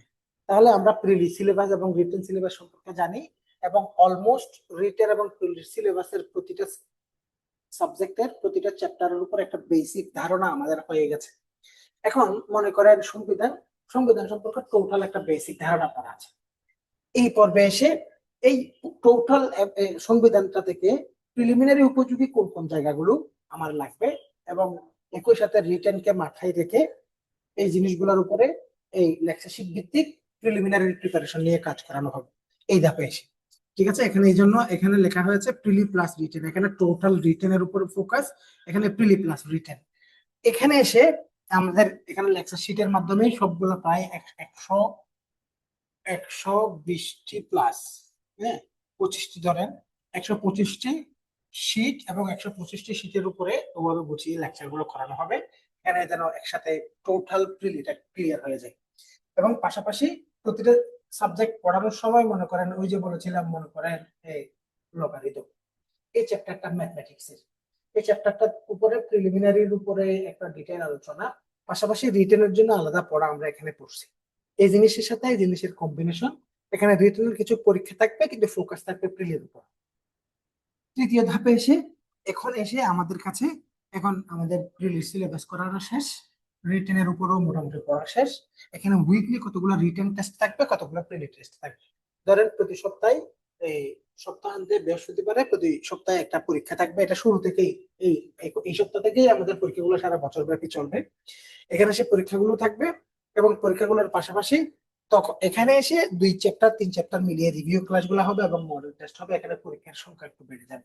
এভাবে টোটাল প্রিপারেশনটা আমরা নিব, যেন প্রিলি প্লাস রিটেন টোটাল একটা প্রিপারেশন আমাদের হয়ে যায়। এখানে ধরেন বাংলা, তো বাংলাতে আমরা দেখব, এই একটা অংশ হচ্ছে সাহিত্য, আরেকটা অংশ হচ্ছে আমাদের ব্যাকরণ। তো এখানে মনে করেন ব্যাকরণের মধ্যে এখানে আবার রিটেন, এখানে আবার প্রিলি। তো এখানে রিটেনের মধ্যে প্রিলির যে ব্যাকরণ অংশ, এটা কিন্তু ফুললি রিটেনে আছে। আবার রিটেনের মধ্যে প্লাস এখানে আবার কতগুলো কি আছে, রাইটিং আছে। এখানে ভাগ সম্প্রসারণ লিখতে হয়, এখানে সংলাপ লিখতে হয়, সারমর্ম করতে হয়। এই জিনিসগুলোর উপরে আমরা প্রথম ধাপেই এই কাজগুলো করিয়ে ফেলবো। তাহলে দ্বিতীয় ধাপের কাজ করার সময় এই জিনিসগুলোর সাথে প্রিলির সাথে রিটেন আমরা মিলিয়েই করব, এবং কিভাবে নোট করবেন কিভাবে করবেন এগুলোর জন্য আলাদা করে একজন পুরো কোর্স পরিচালনার জন্য একজন মডারেটর আছে, উনি কাজগুলো করাবেন। আর সাহিত্যের ক্ষেত্রে একই সাথে প্রিলি প্লাস রিটেন, প্রিলি প্লাস রিটেন একই সাথে পড়বো, একই সাথে পড়বো। এক্ষেত্রে আমরা শুরু থেকে আপনাদেরকে শিট এবং ক্লাস এই দুইটা কম্বিনেশন করে বাংলাটা এভাবে আমরা শেষ করব। বাংলা কিন্তু বিসিএস এর ক্ষেত্রে নাম্বার পাওয়ার জন্য পাওয়ার হাউস গুরুত্বপূর্ণ, একটু অবহেলা করা যাবে না। এখানে সময় দিতে হবে, কারণ এটা একটা সহজ বিষয়। একটু সময় দিলেই পরে এখানে আপনার নাম্বারের স্কেলটা অনেক দ্রুত উপরের দিকে নিয়ে যেতে পারবেন। সুতরাং বাংলায় যথেষ্ট গুরুত্ব দিতে হবে, এবং এটার জন্য খুব সুপরিকল্পিত ওয়েল ডিজাইনড লেকচারশিট যেমন দেওয়া হবে। দেশের সবচেয়ে যে কোনো প্ল্যাটফর্মের তুলনায় সবচেয়ে ভালো মানের শিক্ষকের ক্লাস আপনারা রেগুলার পাবেন। এটা ক্লাস করাবেন আমাদের প্রফেসর নিয়ামতুল্লাহ ভূঁইয়া স্যার, উনি বিশ্ববিদ্যালয়ের প্রফেসর, ডক্টর। অসাধারণ মাপের ক্লাসগুলো আমরা নিয়মিত এখানে করাবো। আমরা শুরু করব মূলত ব্যাকরণ দিয়ে, সাহিত্য পাশাপাশি প্যারালালে চলতে থাকবে বাংলা। তাহলে এই জায়গায় কি কি থাকবে, এই জায়গায় এই অংশের জন্য আমরা কিছু প্রিভিয়াস কোশ্চেনের সলিউশন সহ স্যাম্পল আইটেম গুলা যেমন দিব। এই জায়গায় দুই ধরনের মেটেরিয়াল আপনি পাবেন। এই জায়গায় আপনি এমসিকিউর জন্য অবশ্যই কোয়ালিটি শিট গুলো পাবেন, আর আর রিটেনের জন্য প্রিভিয়াস কোশ্চেন গুলো পাবেন, এর বেশি দরকার নেই। আর এখানে তো শুরু থেকে শীট এবং ক্লাস বেসড পড়ানো। বাংলা, ইংলিশ। বাংলাকে আমি বলছি, আমি একটু পরে জিজ্ঞেস করবো, বাংলাকে আমি বলছি নাম্বার পাওয়ার জন্য পাওয়ার হাউস। এবার আসেন ইংলিশ। ইংলিশ হচ্ছে বিসিএস পরীক্ষায় আপনার দৌড় কতটুকু তা নির্ধারণকারী, কতটুকু যাবেন। ইংরেজি প্রিলিমিনারিতে যেইভাবে আসে, যেমন এবারেও অনেক কঠিন প্রশ্ন আসছে, কিন্তু গ্রামার অংশ অত কঠিন আসে। লিটারেচারটা একেবারে জনমের কঠিন আসছে, এত কঠিন ভবিষ্যতেও আসবার সম্ভাবনা নেই। তাহলে এর চেয়ে কঠিন হওয়ার কোনো সুযোগ নেই। তো এটা হচ্ছে প্রিলির হিসাব। কিন্তু রিটেন পরীক্ষায় ধরেন, রিটেন পরীক্ষায় 18,000 পরীক্ষা দিয়েছিল মনে করেন, এই যে 46তম, এটা 2 দিনের মধ্যে রেজাল্ট হবে। এটার ভাইভা শেষ 26 তারিখে, গত 26 তারিখে ভাইভা শেষ। এই 46তম বিসিএস এ মনে করেন প্রায় 10,000 প্রার্থী, আরো বেশি। আমি জাস্ট আনুমানিক একটা সংখ্যা দেখাচ্ছি। 10,000 প্রার্থী ফেল করছে। ফেল কোথায়? রিটেন পরীক্ষায়। তাহলে রিটেন পরীক্ষায় 46তম বিসিএস এ ফেল করছে কয় হাজার? 10,000। পরীক্ষা দিয়েছিল মনে করেন 18,000। এই যে 10,000 প্রার্থী ফেল করছে, 10,000-এর মধ্যে 100% প্রার্থী শুধু ইংরেজিতে ফেল করছে। এবার আপনি বলেন, বিসিএস পরীক্ষায় ইংরেজির খেলা, ইংরেজির দৌড় কতটুকু, কোন লেভেলের, কোন পর্যায়ে, কোন মাপের। এই জায়গায় আপনারা যারা এখানে আমাদের এখানে ভর্তি হয়েছেন, বিসিএস হেল্পলাইনের সাথে সংযুক্ত হয়েছেন, একেবারে সবচেয়ে ভালো সিদ্ধান্তটা আপনি পেয়েছেন, আপনি নিয়েছেন। ইংলিশে আমাদের এই আগামীকাল বা 6 তারিখে আমাদের এই দা স্ক্রিপ্ট এই বইটা আসবে। এই বইটা আমরা প্রিলিমিনারিতেই আমরা ইনশাআল্লাহ শেষ করাবো। এখানে ইংরেজিকে আমরা যেভাবে আমাদের যে দৃষ্টিভঙ্গিটাই ইনশাআল্লাহ চেঞ্জ হয়ে যাবে। বিসিএস পরীক্ষায় এই যে রিটেন পরীক্ষায় 200 নম্বরের ইংরেজি, 200 নম্বরের ইংরেজিতে আবার 2 ভাগে ভাগ করতে পারেন, 100। এই প্রথম 100 নম্বরের মধ্যে এখানে আসবে প্যাসেজ, দ্বিতীয় 100 নম্বরে এখানে আসবে ট্রান্সলেশন, আর এখানে আসবে এসে। ট্রান্সলেশন 50, এসে 50, 100 নম্বর, প্যাসেজ 100 নম্বর। এই 100 নম্বরের মধ্যে 100 নম্বরের মধ্যে থিমেটিক কোয়েশ্চেন হচ্ছে 30 মার্কস, এখানে গ্রামার কোয়েশ্চেন হচ্ছে 30 মার্কস, এখানে একটা লেটার লিখতে হয়, লেটার হচ্ছে 20 মার্কস, এখানে একটা সামারি লিখতে হয়, ওটা হচ্ছে 20 মার্কস। টোটাল হচ্ছে আমাদের 100 নম্বর। 100 নম্বর এই হচ্ছে আপনার রিটেন পরীক্ষার ইংরেজি। এই ইংরেজিতে স্টুডেন্টদের সমস্যাটা কোথায়? প্রথম সমস্যা হচ্ছে সবাই মনে মনে ভাবেন ট্রান্সলেশনের বোধহয় সবচেয়ে কঠিন, আবার অনেকে মনে মনে ভাবেন এসে বোধহয় ঝামেলার কারণে এসে টোটাল আনকমন আসে, তাৎক্ষণিক লিখতে হয়, বাসায় লাইব্রেরিতে সারা জীবন যেগুলো পরিশ্রম করি এগুলো ওখানে কাজে আসে না, বোধহয় এসে বোধহয় কঠিন। আবার অনেকে মনে করবে মেসেজ বোধহয় কঠিন, কারণ 3000 শব্দের, মনে করেন মিনিমাম 2000 শব্দের একটা বিশাল প্যাসেজ আসবে, এই প্যাসেজের উপর ভিত্তি করে টোটাল 100 নম্বরের অ্যান্সার করতে হয়, বোধহয় এটা এই অংশটা কঠিন। এক একজনের এক এক জায়গায় কঠিন মনে হতে পারে। এখানে আমরা এই জিনিসগুলোকে জনমের জন্য ক্লিয়ার করব। এখানে আমরা একটা কথা বলে রাখি, প্রিলিমিনারি এই যে 51তম কোর্স, 51তম কোর্সটাকে আমরা প্রিলি প্লাস রিটেন বলছি। এখানে কিন্তু ম্যাথ এবং ইংলিশের রিটেনের পড়াগুলো 100% পড়িয়ে ফেলবো, এবং এগুলো 2-3 ক্লাসের পরে ক্লাসে টেনে দিয়ে তাড়াহুড়া করে কিছু অল্প কিছু ক্লাস দিয়ে রিটেনের সম্পর্কে ধারণা দিলাম, ওরকম না। হাতে কলমে রিটেনের ম্যাথমেটিক্স ফুল করানো হবে, 9 10 হায়ার ম্যাথ বইয়ের চ্যাপ্টার ধরে ধরে হাতে কলমে। দ্বিতীয় নাম্বার হচ্ছে ইংলিশ দ্য স্ক্রিপ্ট বই, এই বই ধরে ধরে প্রত্যেকটা পার্ট, এই যেমন প্যাসেজ থেকে 30 মার্কসের এখানে হচ্ছে 10টা প্রশ্ন আসে, একটা 3 নাম্বার করে, অথবা 6টা প্রশ্ন আসে, একটা 5 নাম্বার করে অ্যান্সার করতে হয়। এখানে লেখা থাকে প্যাসেজ থেকে তুমি কোনো লাইন কপি না করে এই প্রশ্নগুলোর উত্তর লিখো। এখানে বাংলাদেশের যে প্রার্থীরা, এই প্রার্থীদের মধ্যে 99.99% প্রার্থী এই জায়গাটা পারে না। কেন পারে না স্যার? ইংরেজি কি কেউ পারে না? ইংলিশ পারে। এই যে প্যাসেজ থেকে প্যারাফ্রেজিং করে লেখার যে একটা আর্ট আছে, এই জিনিসটা ওভাবে প্রিপারেশন নেওয়ার জন্য কোনো রিডিং মেটেরিয়াল কারো কাছে নাই। এই যে মনে করেন এই এই ব্যাপারটা নিয়ে, মনে করেন বাজারে গাইড আছে ইংলিশের, তো গাইডে কি আছে? প্রশ্ন, বিগত প্রশ্নগুলো আছে, এবং বিগত প্রশ্নগুলোর কি আছে? সমাধান আছে, আর কিছু নমুনা প্রশ্ন আছে, শেষ। এটা হচ্ছে গাইড। সাইজ হচ্ছে 1300 পৃষ্ঠা, এবং দাম হচ্ছে 1200 টাকা। 1200 টাকা। এই হচ্ছে ইংরেজির এই অংশের প্রিপারেশন নেওয়ার জন্য বাজারের চিত্র। তাহলে স্টুডেন্টরা কি করবে? স্টুডেন্টদেরকে আমরা পরামর্শ দিতাম, তোমরা পত্রিকা পড়ো, লেখালেখির অভ্যাস বাড়াও, প্যাসেজ সমাধান করো। কিন্তু প্যাসেজ থেকে এই যে 30 নাম্বারের প্রশ্নগুলো অ্যান্সার করার জন্য কতগুলো টেকনিক এবং কৌশল আছে, এই জিনিসগুলো সহ ওই যে দ্য স্ক্রিপ্ট, ওই বইটাতে ছোট একটা বই, ইনশাল্লাহ ইংরেজির এই ভীতিগুলো ইনশাল্লাহ জনমের জন্য। এখানে এই 1 নাম্বারের প্রশ্ন, 1 নাম্বার প্রশ্ন, 1 নাম্বার প্রশ্নের জন্য আমরা কিভাবে আমরা দেখাবো প্যারাফ্রেজিং করে কিভাবে মেসেজ থেকে লিখবেন, কিন্তু আপনার লেখাটা সম্পূর্ণ ইউনিক হবে, পুরো লেখাটা আপনার মধ্যে নিজস্বতা আসবে। যে একেবারে ইংরেজি পারে না সেও পারবে, এমন এমন চমৎকার প্র্যাকটিক্যাল প্রায়োগিক বাস্তবিক উদাহরণের মাধ্যমে জিনিসগুলো হাতে কলম করাবো। এবং এই যে আপনারা অনেকে প্রশ্ন করছেন না নতুন বলে, আস্তে আস্তে প্রশ্ন করতে করতে আমার সাথে কথা বলতে বলতে এই জিনিসগুলো নিয়ে প্রতিটা লাইনের পরে কথা বলার অভ্যাস হয়ে যাবে।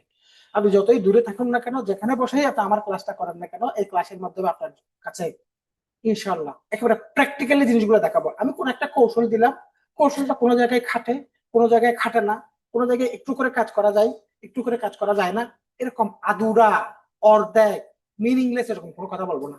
যা বলবো খাপে খাপ 100% অ্যাবসলিউটলি প্রয়োগ করতে পারবে এরকম। এবং যারা মিডিয়াম লেভেল স্টুডেন্ট তারা যেমন পারবে, যারা দুর্বল স্টুডেন্ট তারাও পারবে, আর যারা ভালো স্টুডেন্ট সে তো খুব দ্রুত জিনিসটা ক্যাচ করতে পারবে। সব লেভেলের স্টুডেন্টদের উপযোগী করে এটার জন্য আমরা কাজগুলো করাবো শুরু থেকে। এটা অনেক চ্যালেঞ্জিং, স্টুডেন্টরা অনেকে আছে এরকম আমার মতো ক্যাডার হয়ে গেছে, কিন্তু তাও এই জিনিসের খেলা সে বুঝে নাই। কারণ হচ্ছে কোনো একটা জায়গায় একটু দুর্বল হলে যে সে ক্যাডার হবে না এমন তো না, কিন্তু কোনো জায়গায় এই জায়গাগুলোতে যদি আগে থেকে প্রিপারেশন নিতে পারি অনেক দূর আগে যাবে।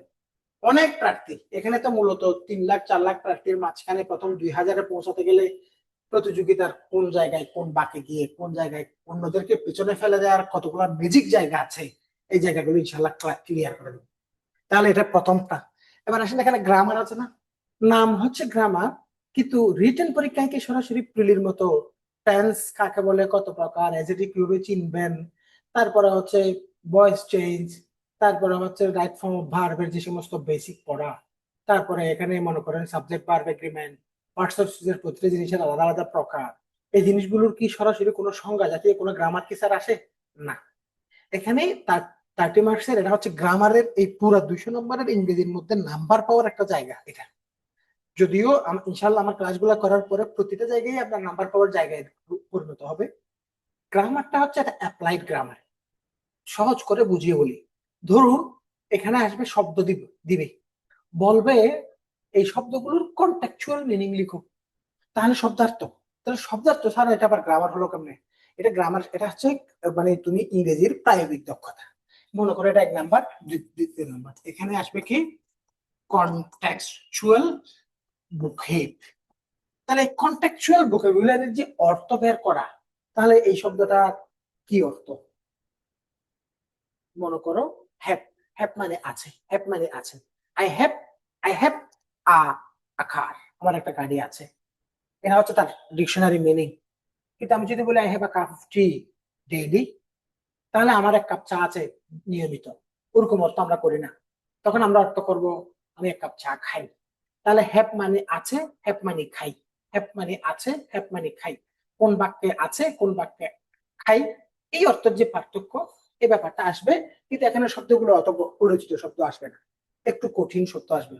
তাহলে কঠিন শব্দগুলোর অর্থ বের করাটা, প্যাসেজের লাইন থেকে তুমি কেমনে কঠিন শব্দের, অজানা শব্দের অর্থ বের করবা, তার জন্য ম্যাজিক ক্লিক গুলা দিব। প্রতিটা পরতে পরতে মন থেকে চিৎকার দিয়ে আওয়াজ আসবে ইনশাল্লাহ। এটা গেল। তাহলে গ্রামারে কি আরো কিছু আসে? আরো সহজ করে আরো আরো কিছু এক্সাম্পল বলি। ধরো এখানে গ্রামার আসতে পারে বাক্য রচনা করো, বাক্য রচনা।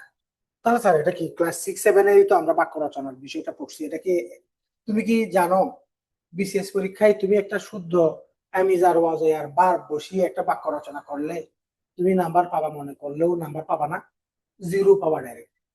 তাহলে স্যার এরকম কেন? কারণ হচ্ছে তুমি অ্যামিজার দিয়ে বাক্য রচনা করতে বলে নাই, কনটেক্সট ঠিক রেখে, প্যাসেজের যে কনটেক্সট, প্যাসেজের যে পরিস্থিতি, প্যাসেজের যে মেসেজ, প্যাসেজটাতে যে আবহ, যে টোন, যে ঢং আছে, ওই জিনিসটা তোমার বাক্যে ফুটিয়ে তুলতে পারছো কিনা। তাহলে বাক্য রচনা থেকে তাহলে আপনি কি আমাদেরকে এই ক্লাসগুলো করানোর সময় সিম্পল, কমপ্লেক্স, কম্পাউন্ড বিভিন্ন ধরনের বাক্য রচনা শিখাবেন না? এত দরিদ্র জায়গায় যদি চিন্তা করো, তাহলে তুমি আসলে মোশাররফ করিমের কথায় সিরিয়াস রকমের ফিরনি। অত দরিদ্র চিন্তা না, এখানে অনেক অনেক অন্যভাবে চিন্তা করতে হবে। জিনিসগুলো কঠিন না, কিন্তু জিনিসগুলো তুমি ওভাবে অভ্যস্ত না, ওই ধরনের চমৎকার বিষয়গুলো আসবে। যেমন ধরো গ্রামারের এই 30 নম্বরের আরো একটা এক্সাম্পল তোমাকে বলি। এখানে আসবে একটা প্যাসেজ দিবি, প্যাসেজটাতে কিছু ভুল থাকবে, প্রতিটা সেন্টেন্সে কিছু ভুল আছে, তোমাকে বলবে রিরাইট দ্য প্যাসেজ, প্যাসেজটাকে তুমি আবার লিখো। তাহলে প্যাসেজটাকে যে তুমি আবার লিখবা, এখানে ভুলটা আইডেন্টিফাই করা, কোন জায়গায় ভুল আছে ওটা আন্ডারলাইন করা থাকবে না, বলা হবে রিরাইট দ্য প্যাসেজ, হ্যাঁ, ইলিমিনেটিং এররস, যে এরর গুলো আছে ওগুলো ইলিমিনেট করে প্যাসেজটাকে আবার লিখো। তাহলে তুমি এই যে পুরো প্যাসেজের মধ্যে আসলে কোন জায়গায় ভুলটা আছে, এই যে মিস্টেকস গুলো আইডেন্টিফাই করার এবিলিটি, এটা পুরো গ্রামার সম্পর্কে ধারণা লাগবে এরকম তুমি মনে মনে ভাবতেছো, অথচ এমন ম্যাজিক আছে, জাস্ট কয়েকটা জায়গা খেয়াল করতে পারলেই পরে এই ধরনের সমস্যাতে 10 আউট অফ 10 তুমি পাবা। এই ধরনের চমৎকার ম্যাজিক ক্লাসগুলো হবে ইনশাল্লাহ এই ইয়াটাতে। তোমরা যারা ক্লাস আজকে করছো এবং যারা আমার ভিডিওটা শুনছো, তোমরা অবশ্যই এডমিটেড স্টুডেন্ট, তোমাদের জন্য এই চমকগুলো একেবারে এই সপ্তাহ থেকে আমি এই ধরনের ধারাবাহিকভাবে ক্লাসগুলো নেওয়া শুরু করবো। সুতরাং এখানে নামে গ্রামার থাকলো, এটা হচ্ছে অ্যাপ্লাইড গ্রামার। তারপরে আসো এখানে একটা লেটার লিখতে হয়। লেটারটা গতানুগতিক লেটার নয়, এটা একটা ফর্মাল লেটার, এটা হচ্ছে লেটার টু দা এডিটর। এখানে এই পর্যন্ত 35 থেকে 47 পর্যন্ত বিসিএস এর যে 10টা পরীক্ষা, 11টা পরীক্ষা হয়েছে, কয়েকটা পরীক্ষা স্পেশাল ছিল, ওগুলোতে রিটেন ছিল না, তাই 35 থেকে 47 পর্যন্ত 13 বছর হলেও এখানে মূলত পরীক্ষা হয়েছে 11টা রিটেন। এই পরীক্ষাগুলোর মধ্যে 3 ধরনের লেটার আসছে। এই লেটার গুলোর কাঠামো সম্পর্কে যেমন শিখাবো, তেমনি ভাবে লেটার গুলো কিভাবে ইজিলি প্যাসেজ থেকে তুমি একটা লেটারকে ডিজাইন করবা, এই জিনিসগুলো এখানে চলে আসবে।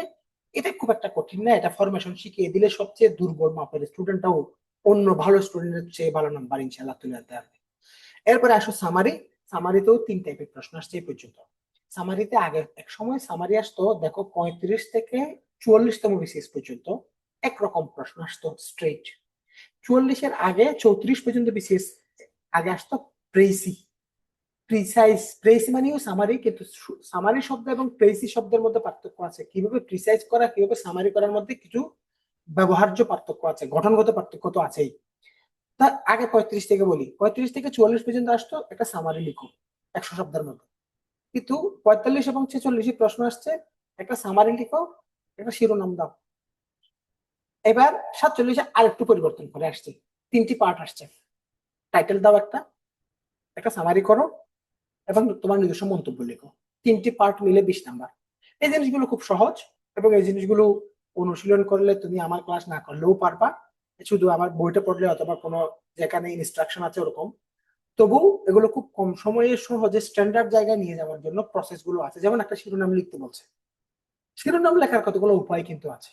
এগুলো ক্লাসে ইনশাল্লাহ ধরে ধরে ধরে ধরে প্র্যাকটিক্যালি যে কাজটা বলবো, যে কথাটা বলবো, এটা বাস্তবায়ন করে দেখাবো। তুমি বাস্তবায়ন করে আমাকে বলবা তোমারটা ঠিক আছে কিনা, এবং ঠিক হয় নাই জিনিসগুলো ইনস্ট্যান্ট ঠিক করবো। প্র্যাকটিক্যাল কথাবার্তা, কথার কথা নয়, কথার ছলে রং রং মাখা কথা নয়, বাস্তবিক কথা যা বাস্তবায়ন করে ইনস্ট্যান্ট দেখিয়ে দেবো, এরকম বিষয়। তাহলে এই 100 নাম্বারের জন্য তোমাকে আমি অ্যাবসলিউট একটা গ্যারান্টি দিচ্ছি। কথা হবে 2টা। প্রথম কথা হচ্ছে, যারা এই যে আজকের ক্লাসটা যারা ভিডিও দেখছো, ভর্তি হয়ে তুমি আজকের ক্লাসটা লাইভ না করে ভিডিও দেখার অপেক্ষায় বসে আছো, বিসমিল্লাহ করে প্রথম ক্লাসে লাইভ ক্লাস করতেছো না, তোমাকে বলছি তুমি ক্লাসটা লাইভ করবা, নাহলে তুমি আমাকে প্রশ্ন করতে পারবে না। এগুলো খুব বেশি প্র্যাকটিক্যাল ক্লাস, রিটেনের ইংলিশ ক্লাসগুলো তুমি লাইভে করবে। ক্লাসটা ভিডিওতে তুমি আমাকে প্রশ্ন করলে পাবা না, আমাকে মেসেজ করে প্রশ্ন করলে আমি ব্যস্ত থাকতে পারি। এই যেমন আজকে আমি 5 দিন পরে খুব ক্লাস নেওয়ার জন্য একটা শিডিউল ম্যানেজ করতে পারছি। এ তো চাকরির কারণে হোক, অন্যান্য কারণে, বিভিন্ন কারণে একটু ব্যস্ত থাকতে পারি। এই জন্য তুমি লাইভে ক্লাসটা করে জিনিসগুলো তাৎক্ষণিকভাবে সমাধান করে ফেলবা, প্রথম কথা। দ্বিতীয় কথা হচ্ছে প্রতিটা ক্লাসে কিছু কাজ দিব, কাজটা করবা। পরের ক্লাস এসে কাজটা নিয়ে পড়াগুলো হাজিরা দিবা। প্রতি ক্লাসের শুরুতে 10 মিনিট কথা বলবো শুধু কয়টা ক্লাসের পড়া নিয়ে, কত ক্লাসের পড়াগুলোতে কার কোথায় কি গ্যাপ আছে, এভাবে ধারাবাহিকভাবে। তাহলে এই 100 নাম্বারের গ্যারান্টি তুমি পেয়ে গেছো। এই 100 নাম্বারে তাহলে স্যার এই 100 নাম্বার পড়ার সময় আমরা কি প্রিলির সাথে প্রিলির কিছু পড়া এখানে কি আসবে? তেমন একটা আসবে না, এগুলো ফুললি প্রায়োগিক। আচ্ছা, তাহলে প্রিলির ইংলিশের কোনো জিনিস কি এখানে আছে? এখানে দেখো, এবার আসো, এখানে 2টা পার্ট, একটা হচ্ছে ট্রান্সলেশন, একটা হচ্ছে এসে। এই ট্রান্সলেশনকে আমি নিয়ে যাব অন্য লেভেলে, যে জায়গাটা সবার জন্য, সারা দেশের বিশেষ করে নন নেটিভ আমরা যারা আছি সবার জন্য সবচেয়ে ভয়ের জায়গা। ওই জায়গাটা তুমি যাবা পরীক্ষার হলে হাসতে হাসতে বুক ফুলিয়ে ইনশাল্লাহ।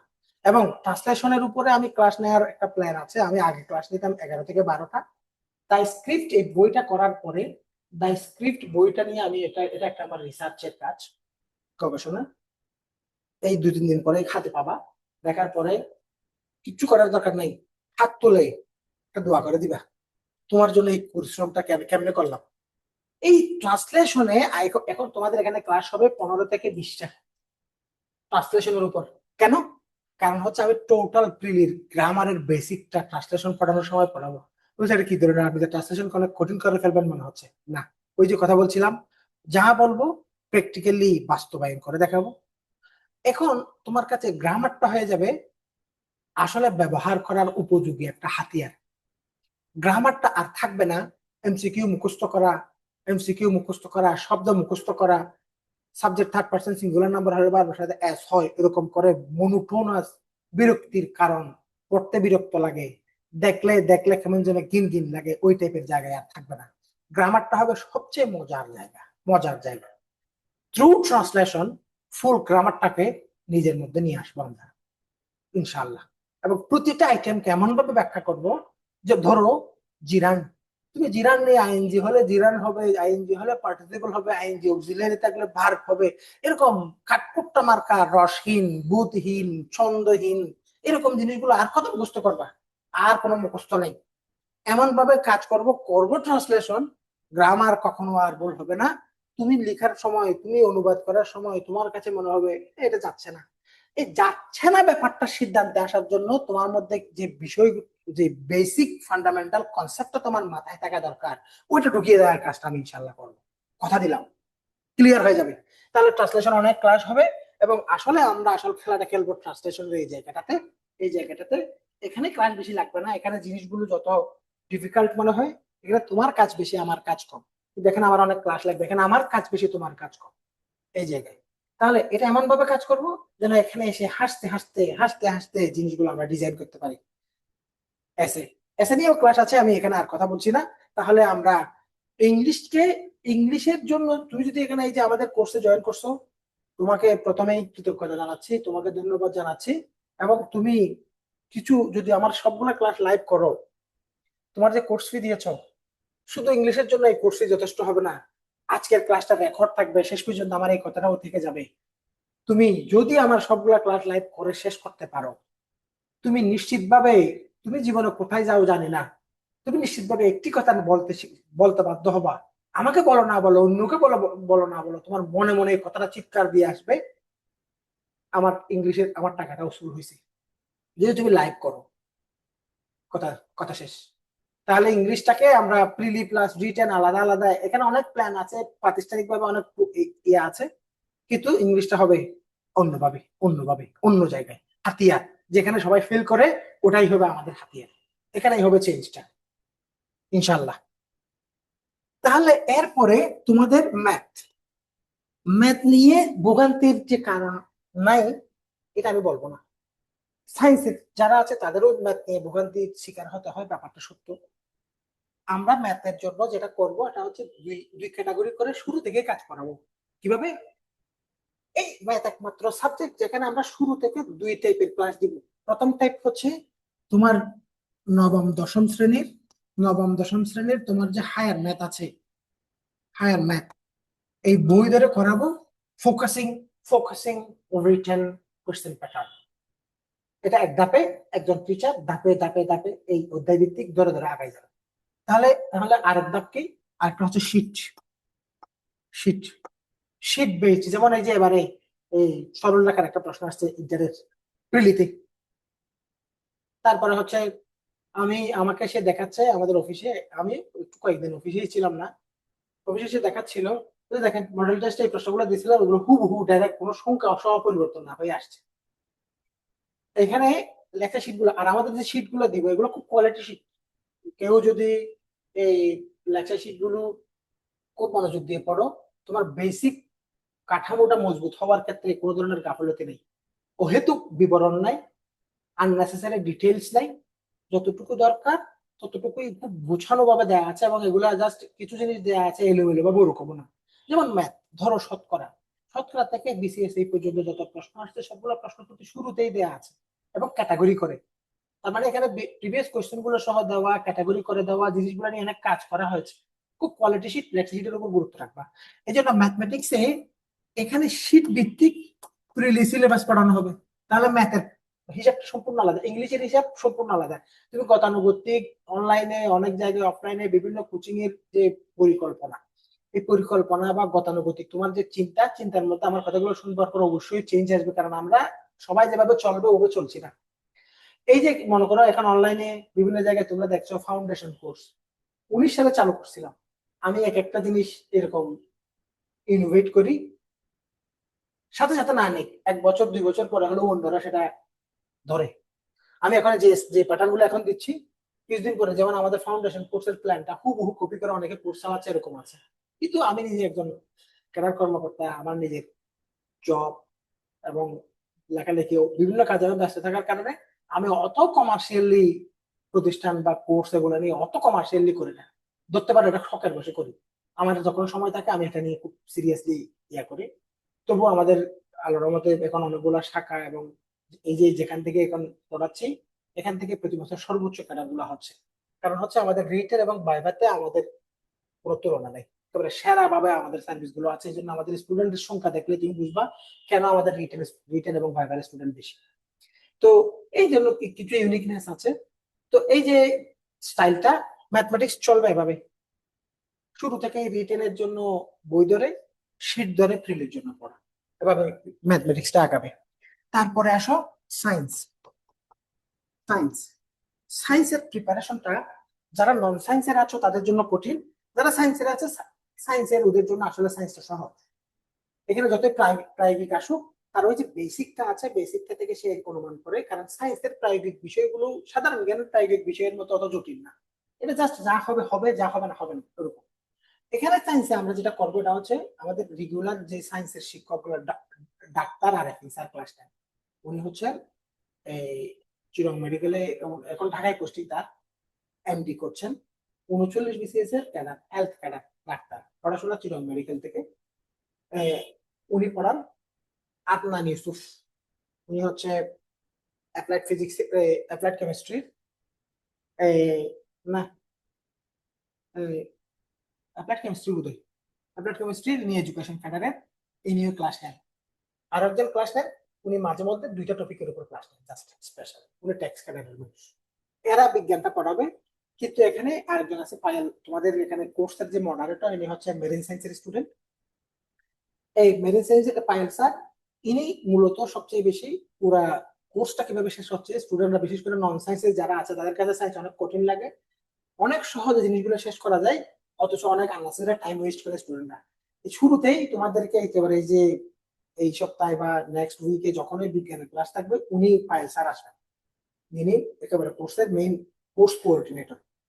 ইনি তোমাদেরকে অধ্যায় ধরে ধরে জিনিসগুলো করবেন শুরু থেকেই, যেন প্রি ক্লাস রিটেনের প্রিপারেশনটা হয়। এটা মিড লেভেলে গিয়ে একরকম, শুরুতে একরকম, রিভাইজ লেভেলে গিয়ে একরকম, ওরকম না, এটা এক টানা শেষ হবে। কারণ সায়েন্স কঠিন আছে, সায়েন্সকে রিভাইজ করার দরকার আছে যারা নন সায়েন্সের আছে। এটাতে যেটা ধরবো, ধরো মনে করো একটা চ্যাপ্টার লাইট, এই লাইট চ্যাপ্টারটা তো শুরুতেই ওনার কাজ হবে, ইনি তোমাকে শুরুতেই ক্লিয়ার করবেন প্রিলি এবং রিটেন, ঠিক আছে? তাহলে এখানে তুমি যদি এমসিকিউ গাইড নিয়ে শুধুমাত্র বেনিয়া সহকলা, বেয়ানি সহকলা মুখস্থ করে লাইটের পড়া শেষ করে দাও, হবে না। এখানে রিটেনে কি কি প্রশ্ন আসতে পারে, প্রিলিতে কি কি প্রশ্ন আসতে পারে, অধ্যায় ধরে ধরে অধ্যায় ধরে ধরে পুরো সায়েন্সকে আগে থেকে গুছিয়ে দিবেন, ওভাবে পরীক্ষা নিবেন। এভাবে সায়েন্সটাকে আমরা এগিয়ে নিয়ে যাব। সায়েন্সের জন্য তোমার মেটেরিয়াল থাকবে, দুইটা মেটেরিয়াল বেসিক দরকার, একটা হচ্ছে শীট, আর একটা হচ্ছে আমাদের শীট, একটা হচ্ছে কি নবম দশম শ্রেণীর জেনারেল সায়েন্স, জেনারেল সায়েন্স বই, তারপর নবম দশম শ্রেণীর ফিজিক্স, নবম দশম শ্রেণীর কেমিস্ট্রি, নবম দশম শ্রেণীর বায়োলজি, সবগুলো লাগবে। এতগুলো বই স্যার আমরা কি আবার 9-10 গিয়ে সায়েন্সে ভর্তি হচ্ছে নাকি, এরকম মনে হতে পারে। লাগবে, পুরো বই পড়া লাগবে না, কোন বই থেকে কি পড়বা, লাইট পড়ার সময় ফিজিক্স থেকে কোন জায়গাটা নিবা, কথা বলছো কিনা। মনে করো কোনো একটা বিক্রিয়া পড়াচ্ছে কেমিস্ট্রি থেকে, কেমিস্ট্রি বই থেকে কোন চ্যাপ্টারটা পড়বা, ওরকম ধরে। কিন্তু বইগুলো কালেক্ট করে নিবে, এগুলো বুঝবো, এগুলো সস্তায় পাওয়া যায়, এই বই সবগুলো লাগবে, সব লাগবে 9-10 সব। তাহলে সে এই, আর কি লাগবে, আরেকটা জিনিস লাগবে, প্রিভিয়াস কোশ্চেন, প্রিভিয়াস। তাহলে প্রিভিয়াস কোশ্চেন কি স্যার, আমাদের আমাদের তো গাইড আছে, গাইড তো সবার কাছে থাকবে, আমরা তো গাইড কিনতে মানা করছি না, গাইড তোমার লাগবে। কিন্তু শুধু গাইডের উপর নির্ভর করে প্রিপারেশন এখন নেওয়া যাবে না, গাইড হচ্ছে প্রিভিয়াস প্রশ্নগুলো পড়ার জন্য। প্রিভিয়াস কোশ্চেন বলতে আমি প্রিভিয়াস প্রশ্ন বলে দিই, আমি জানি তোমার কাছে অবশ্যই বাজারে প্রচলিত কোনো না কোনো বই আছে, অথবা 2-3টা বইও আছে, ওগুলো থাকুক, ওগুলো থাকাটাই স্বাভাবিক, থাকলে ফেলে দাও ওরকমও না, আবার কোনো বই নিও না ওরকম না, বই নাও, কোনো বই খারাপ না, বাজারে সবচেয়ে খারাপ বইটা থেকেও ভালো কিছু পাওয়া যায়। হ্যাঁ, প্রিভিয়াস বলতে এখানে লিখিত প্রশ্ন, কি প্রশ্ন, লিখিত প্রশ্ন, লিখিত প্রশ্ন। এগুলো কোথায় পাবে স্যার, রিটেনের গাইড কিনবো আবার এত বড় 13,000 টাকা দিয়ে না, কোনো টেনশন করো না, এগুলো আমরা দিব, পিডিএফ দিয়ে দিব, এগুলো শিট আকারে দেওয়ার দরকার না, কারণ এগুলো দেখলে হবে তোমার রিটেনের প্রশ্ন, তো এটা এমসিকিউ না, তোমার মুখস্থ করতে হবে, সুতরাং এগুলো আমরা দিব, পিডিএফ দিয়ে দিব। অফলাইনের স্টুডেন্ট, অনলাইন স্টুডেন্ট সবাইকে পিডিএফ এই দিব, কারণ তোমার এগুলো দেখা দরকার, ওগুলো কিছু করার দরকার নেই, এটা লাগবে। কারণ তুমি কোশ্চেন যদি না বুঝো তাহলে তোমার পড়াশোনার ধারা পাবে না। বিজ্ঞান, তাহলে এখানে বিজ্ঞানের মধ্যে আইসিটিটাকে বলে দিই, যেন আমার ক্লাসের পরিধি অনেক লম্বা না হয়। আইসিটি, আইসিটিতে আমরা কিন্তু একটা শীট দিব, প্রিভিয়াস কোশ্চেন গুলোর সলিউশন সহ, কিভাবে, পিডিএফ, প্রিন্টেড না। কারণ হচ্ছে আমরা শীট দেওয়ার যে কমিটমেন্ট, ওগুলো প্রিন্টের জন্য। রিটেনের শীট সবগুলাই তুমি পিডিএফ তোমরা নিজেরা ফটোকপি খরচ দিয়ে নিয়ে নিবে, এবং ওগুলো আমরা এমন ভাবে সাজিয়েছি যেন ফটোকপিতে টাকা অপচয় না হয়। রিটেনের এটা আমরা একটা অলরেডি রেডি করা আছে, শুধুমাত্র ওই এখানে কোনো আপগ্রেডেশন আপডেট মানে তেমন টেনশনের দরকার নেই, কারণ এগুলো সায়েন্স, এগুলো রিজিক বিষয়। সুতরাং এই শীটটা ফটো করে নিবা আইসিটির ক্ষেত্রে বাকি প্রিলিমিনারি থেকে শুরু করে কিভাবে পড়বে এটা বিজ্ঞানের শিক্ষক আরো বলবে। তারপরে আসো, তোমরা যেটা পড়ে অনেক টাইম ওয়েস্ট করবা ওটা ওগুলা হচ্ছে কি বাংলাদেশ এবং ইন্টারন্যাশনাল, এই দুটো বিষয়। এখানে রিটেনে হচ্ছে 300 নাম্বার, প্রিলিতে এগুলো এখন দুইটা মিলে 50 নাম্বার এরকম বোধহয়। আগে এটা 30 ছিল, এটা 20 ছিল, এখানে এটা 25, এটাও 25 এরকম মনে হয়। আমি একটু কনফিউজড, হয়তো এটা 30 এটা 25 এরকম, অথবা দুইটাই 30 30 যা যা হোক, একটা চেঞ্জ আসছে। এই যে ব্যাপারটা, এটাতে তোমার বই হিসাবে কি কি লাগবে? বই হিসাবে নবম দশম শ্রেণীর কয়েকটা বই নিবে। একটা হচ্ছে বাংলাদেশ ও বিশ্ব পরিচয়, প্রথম। দ্বিতীয় নাম্বার হচ্ছে ইতিহাস, ইতিহাস। তৃতীয় নাম্বার হচ্ছে একটা সংবিধান কিংবা পুরনো বইয়ের দোকান থেকে, এগুলো সব নিয়ে ফেলবা। এগুলো এখান থেকে আমরা কুরিয়ার করে তোমাকে পাঠিয়ে দিব, এরকম তো সম্ভব না এতগুলো বই। এগুলো সব মূল বই, সরকারি বই, সব সরকারি বই, এটাও সরকার নিবে সাদা। তারপরে হচ্ছে আরেকটা বই নিবে পৌরনীতি। তারপরে দুইটা মানচিত্র নিবা। মানচিত্র টিচার যখন মানচিত্রের ক্লাস করাবে, তুমি মানচিত্রের সামনে দাঁড়িয়ে থাকবা মোবাইলটা নিয়ে, অথবা তুমি ভালোভাবে ক্লাসটা করবা, পরে তোমার টিচার যেগুলো পড়াইছে এগুলো তুমি মানচিত্রে নিজে নিজে দেখো। এগুলো ফরজ। মানচিত্র থাকবে তোমার পড়ার টেবিলের সামনে, মানচিত্র থাকবে তোমার বাথরুমের দরজার সামনে, বাথরুম থেকে বাথরুমে যাওয়ার আগে আগে দাঁড়াবা, কিছুক্ষণ দেখবা, প্রতিদিন একটু একটু ম্যাপটা দেখবা। এখন অ্যাপ্লাইড বিষয় আসছে, মুখস্থ কোনো কিছু না দেখেই তোমাকে সিদ্ধান্তে আসতে হবে, এরকম এই জিনিসগুলো।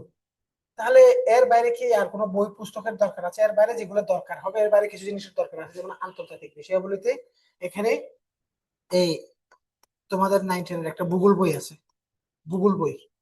ভূগোল বই তোমার লাগবে আন্তর্জাতিক পড়ার জন্য, তাহলে ভূগোলের জন্য লাগবে না? লাগবে। ভূগোল বইয়ের ভূগোল অংশ পড়ার জন্য লাগবে। আবার ভূগোল বইতে আন্তর্জাতিক জিওপলিটিক্স এবং ওই যে ভূরাজনীতি এবং পৃথিবীর জিওগ্রাফি সম্পর্কে যে বিবরণ, এই টাইপের বিষয়গুলো থেকে কিছু জিনিস ভূগোল থেকে পড়তে হয়, এই জন্য 9-10 ভূগোল বইটা লাগবে। তাহলে আর্টস এর বই বেশি ওরকম না, কমার্স ছাড়া সায়েন্স এবং আর্টস এর প্রায় সব 9-10 সব বই তোমার বাসায় লাগবে, এগুলো তুমি নিবা। এখন এই জিনিসগুলোর বাইরে আমরা কিভাবে তোমাদেরকে নিয়ে আগাবো? তুমি এখানে অনেক টাইম ওয়েস্ট করবা আননেসেসারি। এখানে তোমার কয়েকটা কাজ হচ্ছে, একটা হচ্ছে রিটেনের, রিটেনের বাংলাদেশ আন্তর্জাতিক মানে পত্রিকা, এবং পত্রিকা থেকে তোমার প্রশ্ন আসবে 100%। এটা কি ধরনের কথা স্যার? পত্রিকা থেকে 100% প্রশ্ন আসবে? হ্যাঁ, অ্যাবসলিউটলি। যদি কেউ বলে পত্রিকা থেকে আসে নাই, পত্রিকা থেকে হয় নাই, তাহলে সে বিসিএস। আমি তো ক্যাডার কর্মকর্তা হয়ে বলছি, আমি এগুলো পড়াচ্ছি হাত ধরে, প্রতি বছর বস্তা বস্তা ক্যাডার বানাচ্ছি। পরীক্ষা দেওয়ার দরকার নাই, বানিয়ে কথা বলার দরকার নাই, প্র্যাকটিক্যাল কথা। রিটেন পরীক্ষা দিয়ে বাংলাদেশ বিষয়াবলী, আন্তর্জাতিক বিষয়াবলী পরীক্ষার হল থেকে বের হয়ে তোমার মুখ থেকে বের হবে আর একটু পত্রিকা পড়লে ভালো হতো, পত্রিকা যদি আর একটু বেশি পড়তাম ভালো হতো, এত আজাইরা নোট টোট না করে। অ্যাবসলিউটলি। এর জন্য কি করা দরকার? তুমি পত্রিকা পড়বা, পত্রিকা ডেইলি কিনতে পারো, লাইব্রেরিতে গিয়ে পড়বা। আর যদি না পারো, আমরা এই জায়গার জন্য এই পত্রিকা পড়া যে ইম্পর্টেন্ট, এটার জন্য আমরা তোমাদেরকে মাসিক শীট দিব। মাসিক শীট, মনে করো 12 মাসে 12টা আলাদা শীট। এগুলো তোমাদের যে এই যে কোর্সের সাথে রিলেটেড শীট গুলোর বাইরে, এগুলো হচ্ছে পত্রিকা থেকে অর্থনীতি রিলেটেড। মনে করো আমাদের নিজস্ব একটা পরিকল্পনা থাকে, অর্থনীতি রিলেটেড তোমাকে 3টা আর্টিকেল কালেক্ট করে দিলাম, জলবায়ু রিলেটেড 3টা আর্টিকেল কালেক্ট করে দিলাম, সংবিধান রিফরমেশন, রাষ্ট্র সংস্কার, রাষ্ট্র ব্যবস্থার পরিবর্তন, এই সমস্ত বিষয়ের উপরে 3টা মেগা মেগা আর্টিকেল দিলাম। এই জিনিসগুলো তোমাদেরকে পড়াবো, এগুলোর উপর পরীক্ষা নিব, এবং এগুলো আমরা নিজেরা দিব। সুতরাং পত্রিকা পড়ার যে জঞ্জাট, কারণ পত্রিকা থেকে তুমি যদি সাকিব আল হাসান আগামী পাকিস্তান সিরিজ থেকে বাংলাদেশে যোগদান করছে এই ধরনের আর্টিকেল, বা শেখ হাসিনা সরি মনে করো নেত্রী এরবারে ইন্ডিয়ান একটা নায়িকা নিয়ে তুমি আধা ঘন্টার একটা লম্বা একটা আর্টিকেল পড়লা, তুমি মনে মনে ভাবতেছো I am having quality time reading this newspaper, I am being rest, নাকি এরকম ভাবছো? এগুলো দিয়ে তো কোনো কাজ হবে না। যা পড়তে হবে তা ছাঁটাই করা, সর্টিং এর যে একটা কাজ, সর্টিং বাছাই, শর্ট না, এই কাজগুলো আমরা করে দিব। এগুলো আমরা তোমাদেরকে পিডিএফ করে আমরাই দিয়ে দিব। তাহলে বাংলাদেশ আন্তর্জাতিকের উপরে মনে করো 12 মাসে 12টা শীট, পারলে শীট গুলো ছোট বড় হবে, এভাবে আমরাই করে দিব। তোমরা এই বইগুলো পড়বা, পাশাপাশি এই জিনিসগুলো পড়বা। এগুলো হচ্ছে রিটেন রিটেন রিটেন। এবং বর্তমান সময়ে সাধারণ জ্ঞানে যে সমস্ত বিষয় প্রশ্নগুলো আসছে, যেমন আন্তর্জাতিক এবারে প্রশ্ন আসছে নিচের কোনটি এই বাংলাদেশের এই ইয়ার জন্য, অর্থনীতির জন্য বিপজ্জনক, মানে এখানে মুদ্রা পাচার, এমন একটা প্রশ্ন আছে যেটা খুব পুরোপুরি প্রায়োগিক, মানে তুমি অর্থনীতি রিলেটেড পুরো অধ্যায় বই পড়ে গেলেও উত্তরটা করতে পারতেছো না, এই টাইপের। তো এই জিনিসগুলো এখান থেকে ইনশাল্লাহ ক্লিয়ার হয়ে যাবে। এই হচ্ছে টোটাল আমাদের পরিকল্পনা। এখানেই এই সবগুলো বিষয় নিয়ে আমি কথা বলেছি। ছোট ছোট আরো কিছু বিষয় আছে যেগুলো প্রিলিতে আছে কিন্তু রিটেনে নাই, আমি রিটেন প্লাস প্রিলির সাথে কম্বাইন করে বললাম। এখানে তোমাদের এই যে প্রথম অংশ, প্রথম এখানে তুমি দেখতে পাচ্ছ পরিকল্পনা প্রথম ধাপ, দেখছো এখানে 3টি ধাপ থাকবে, তিনটি ধাপ। প্রথম ধাপে দেখো এখানে আমরা এই ঘরে দেখিয়েছি, মনে করো বাংলা, বাংলা ব্যাকরণে ক্লাসে কি পড়াবে ওটা কিন্তু টপিকটা লিখা আছে, বাংলা ব্যাকরণ ও সাহিত্যের প্রিয় লিখিত সিলেবাস নিয়ে তুলনামূলক আলোচনা, কম্পারেটিভ ডিসকাশন। হ্যাঁ, তারপরে হচ্ছে বাংলা সাহিত্য, বিগত বছরের প্রশ্নাবলীর সমাধান নিয়ে আলোচনা, কিভাবে সমাধান করবে এগুলো নিয়ে। এভাবে বাংলা ব্যাকরণ, এগুলো হচ্ছে টোটাল রিটেনের ক্লাস। এভাবে আমরা প্রথম ধাপে এই ক্লাসগুলো করাবো। এখানে ইংলিশের কয়েকটা ক্লাস দেখানো হয়েছে, কিন্তু ইংলিশে আসলে শুধু ট্রান্সলেশনে এতগুলো ক্লাস যেহেতু করাবো, তার মানে আমরা বছর ব্যাপী ধাপে ধাপে ধাপে ধাপে প্রিলি প্লাস রিটেনকে মিলিয়েই আগাবো, শুধু প্রিলিকে ফোকাস করে নয়, আবার শুধু রিটেনকে ফোকাস করে না। আচ্ছা, তারপরে হচ্ছে ম্যাথমেটিক্স এর জন্য এখানে যে অংশটা দেওয়া হয়েছে এটা হচ্ছে মূলত 9-10 এর নবম দশম শ্রেণীর গণিত বইয়ের অধ্যায় ভিত্তিক আলোচনা, নবম দশম শ্রেণীর 9-10 এর অধ্যায় ভিত্তিক আলোচনা। এই অংশটা শেষ করার পরে আমরা লেকচারশিপ ভিত্তিক ম্যাথে যাব, অথবা মাঝে মধ্যে লেকচারশিপ ভিত্তিক ক্লাসগুলো দিব। এটা হচ্ছে লেকচার 1। এবার আসো দ্বিতীয় ধাপ।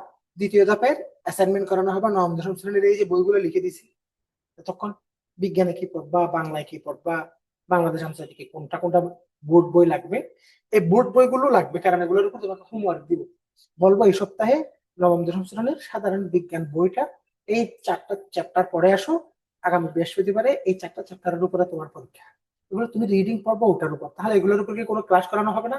ক্লাসের তাহলে ক্লাস চলতে থাকবে।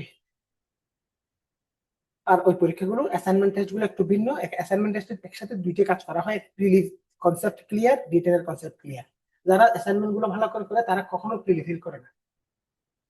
অনেকে কোচিং এ মনে করো এখানে 900 জন ভর্তি আছে, 900 জনে কি 900 জনই সিরিয়াসলি পড়াশোনা করে, এই জন্য অনেকে ব্যর্থ হয়। ব্যর্থ হওয়া, সাকসেস হওয়া এগুলো সম্পূর্ণ নিজের উপর।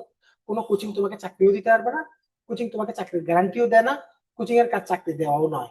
কোচিং এর কাজ হচ্ছে একটা মেকানিজম রেডি করা, এই যে স্টেজ আমি দাঁড়াইছি, আমি একজন ক্যাডার কর্মকর্তা, আমি ইংলিশ নিয়ে কাজ করি, আরেকজন বাংলা নিয়ে কাজ করে, আরেকজন ম্যাথ নিয়ে কাজ করে, আরেকজন সায়েন্স নিয়ে কাজ করে, যারা যে বিষয়ে এক্সপার্ট তাদেরকে এনে টাকা পয়সা দিয়ে লেকচার শিট গুলো গুছিয়ে দিয়ে নিয়মিত পরীক্ষা নেওয়া, সিলেবাসটা শেষ করার জন্য একটা আয়োজন করা, একটা মেকানিজম রেডি করে দেওয়া।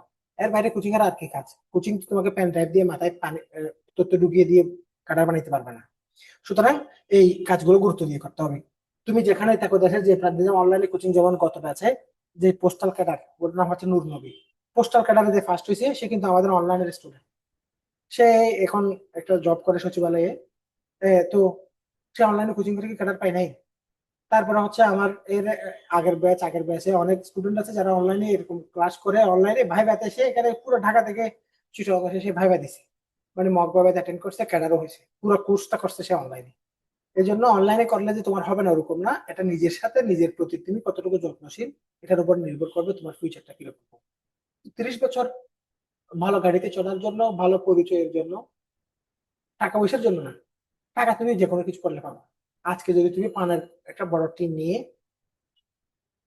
পাইকারি বাজারে গিয়ে পান সুপারি কিনে পান বেচা শুরু করো, শিক্ষিত একজন গ্রাজুয়েট হিসেবে 5 বছর পানের ব্যবসা করলে তোমার পানের ইন্ডাস্ট্রি হয়ে যাবে। ওখান থেকেও টাকা আসবে।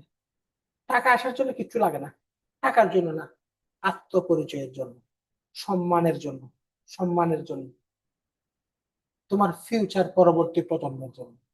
এই ডেডিকেশনটা দাও। ফিউচারটা চেঞ্জ হবে ইনশাআল্লাহ। তাহলে এখানে দ্বিতীয় ধাপের পরিকল্পনা হচ্ছে অ্যাসাইনমেন্ট ভিত্তিক কাজ।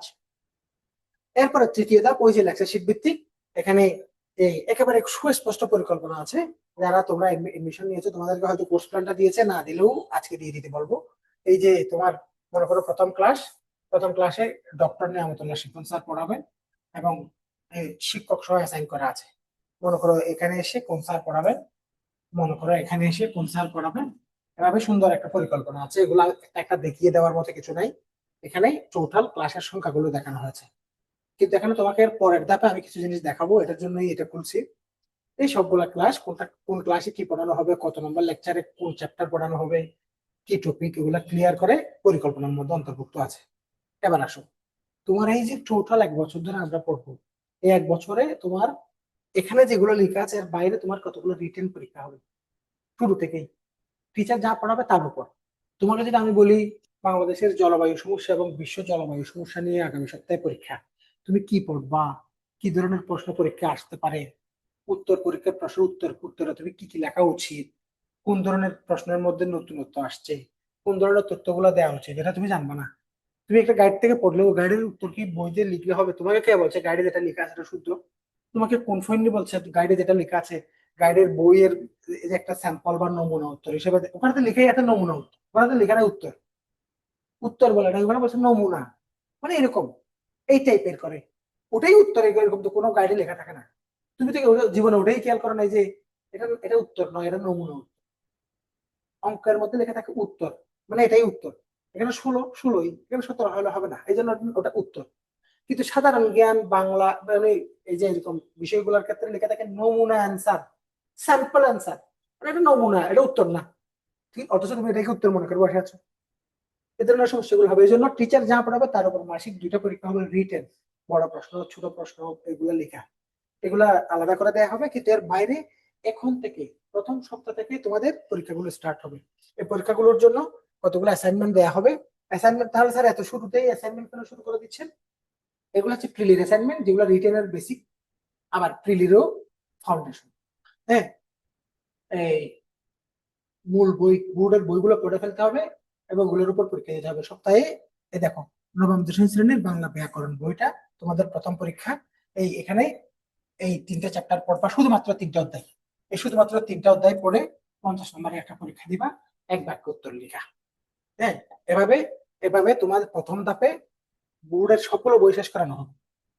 ছোট ছোট সিলেবাস, বড় বড় না, যেন তুমি হাসতে হাসতে খেলতে খেলতে উঠতে বসতে জাস্ট চুপ বুলিয়ে পড়াগুলো শেষ করতে পারো। হ্যাঁ, তাহলে এখানে প্রথম ধাপে এভাবে পরীক্ষা এখানে দেওয়া আছে। এই টোটাল 18টা পরীক্ষা, 18টা পরীক্ষার মাধ্যমে পুরোটা এই দেখানো হয়েছে। এখানে 18, এখানে আরো বেশি আছে, কিন্তু এখানে কয়েকটা পরীক্ষা মার্চ হবে, 2টা পরীক্ষা একসাথে, কারণ সিলেবাস ছোট করে দেওয়া আছে তাই।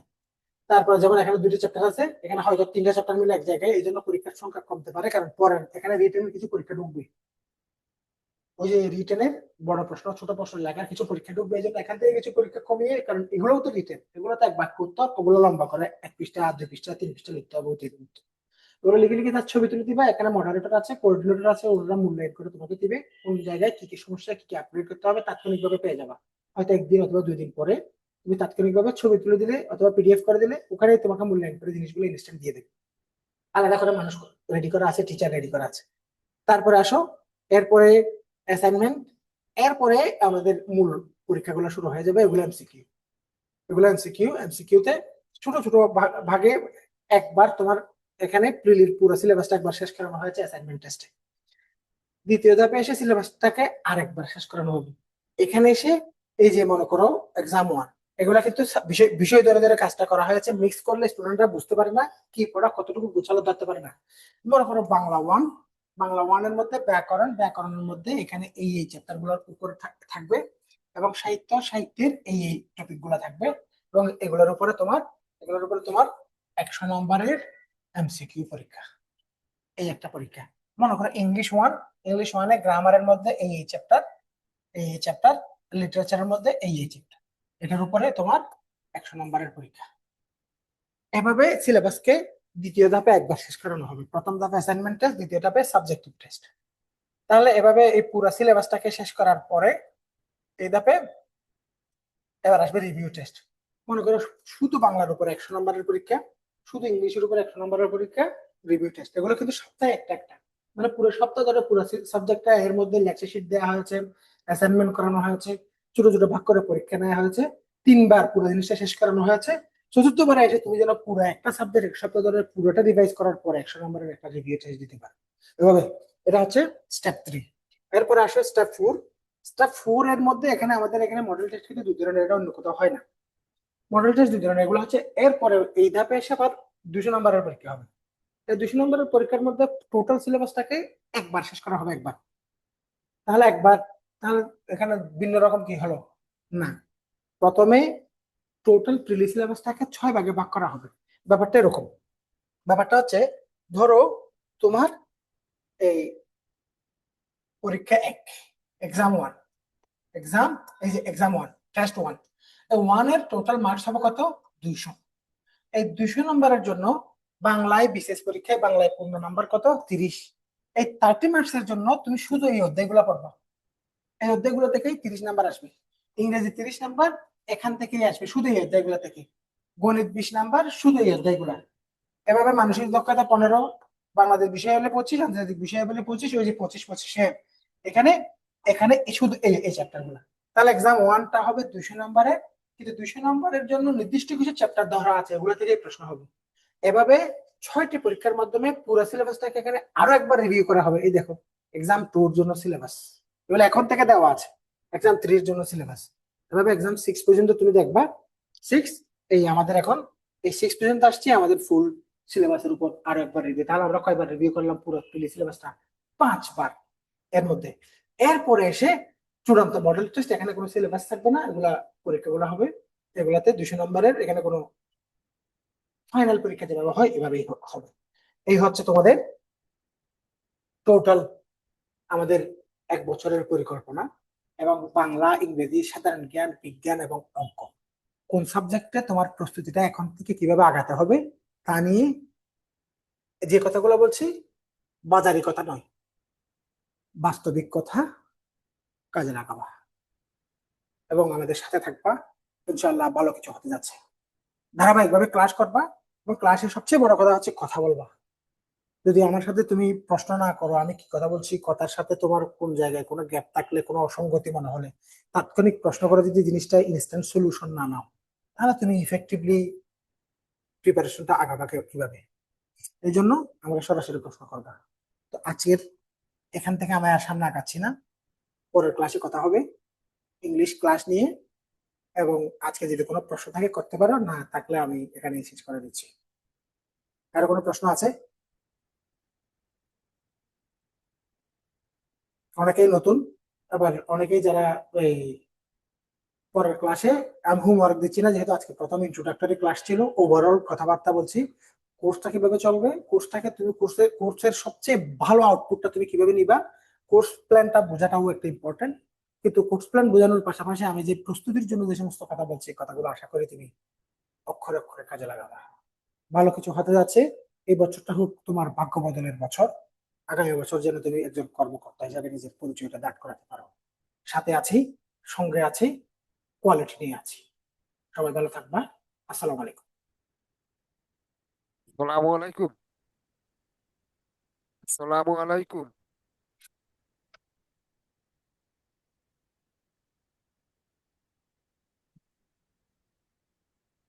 জি, চলে কেউ গেছে। একজন প্রশ্ন করছিলেন, বলেন। জি জি স্যার, ভালো আছেন? আচ্ছা, জি, আলহামদুলিল্লাহ। আমি রাজশাহী থেকে বলছিলাম। জি, তো ওই স্ক্রিপ্ট বইটা, এটা স্যার কবে পাওয়া যাবে?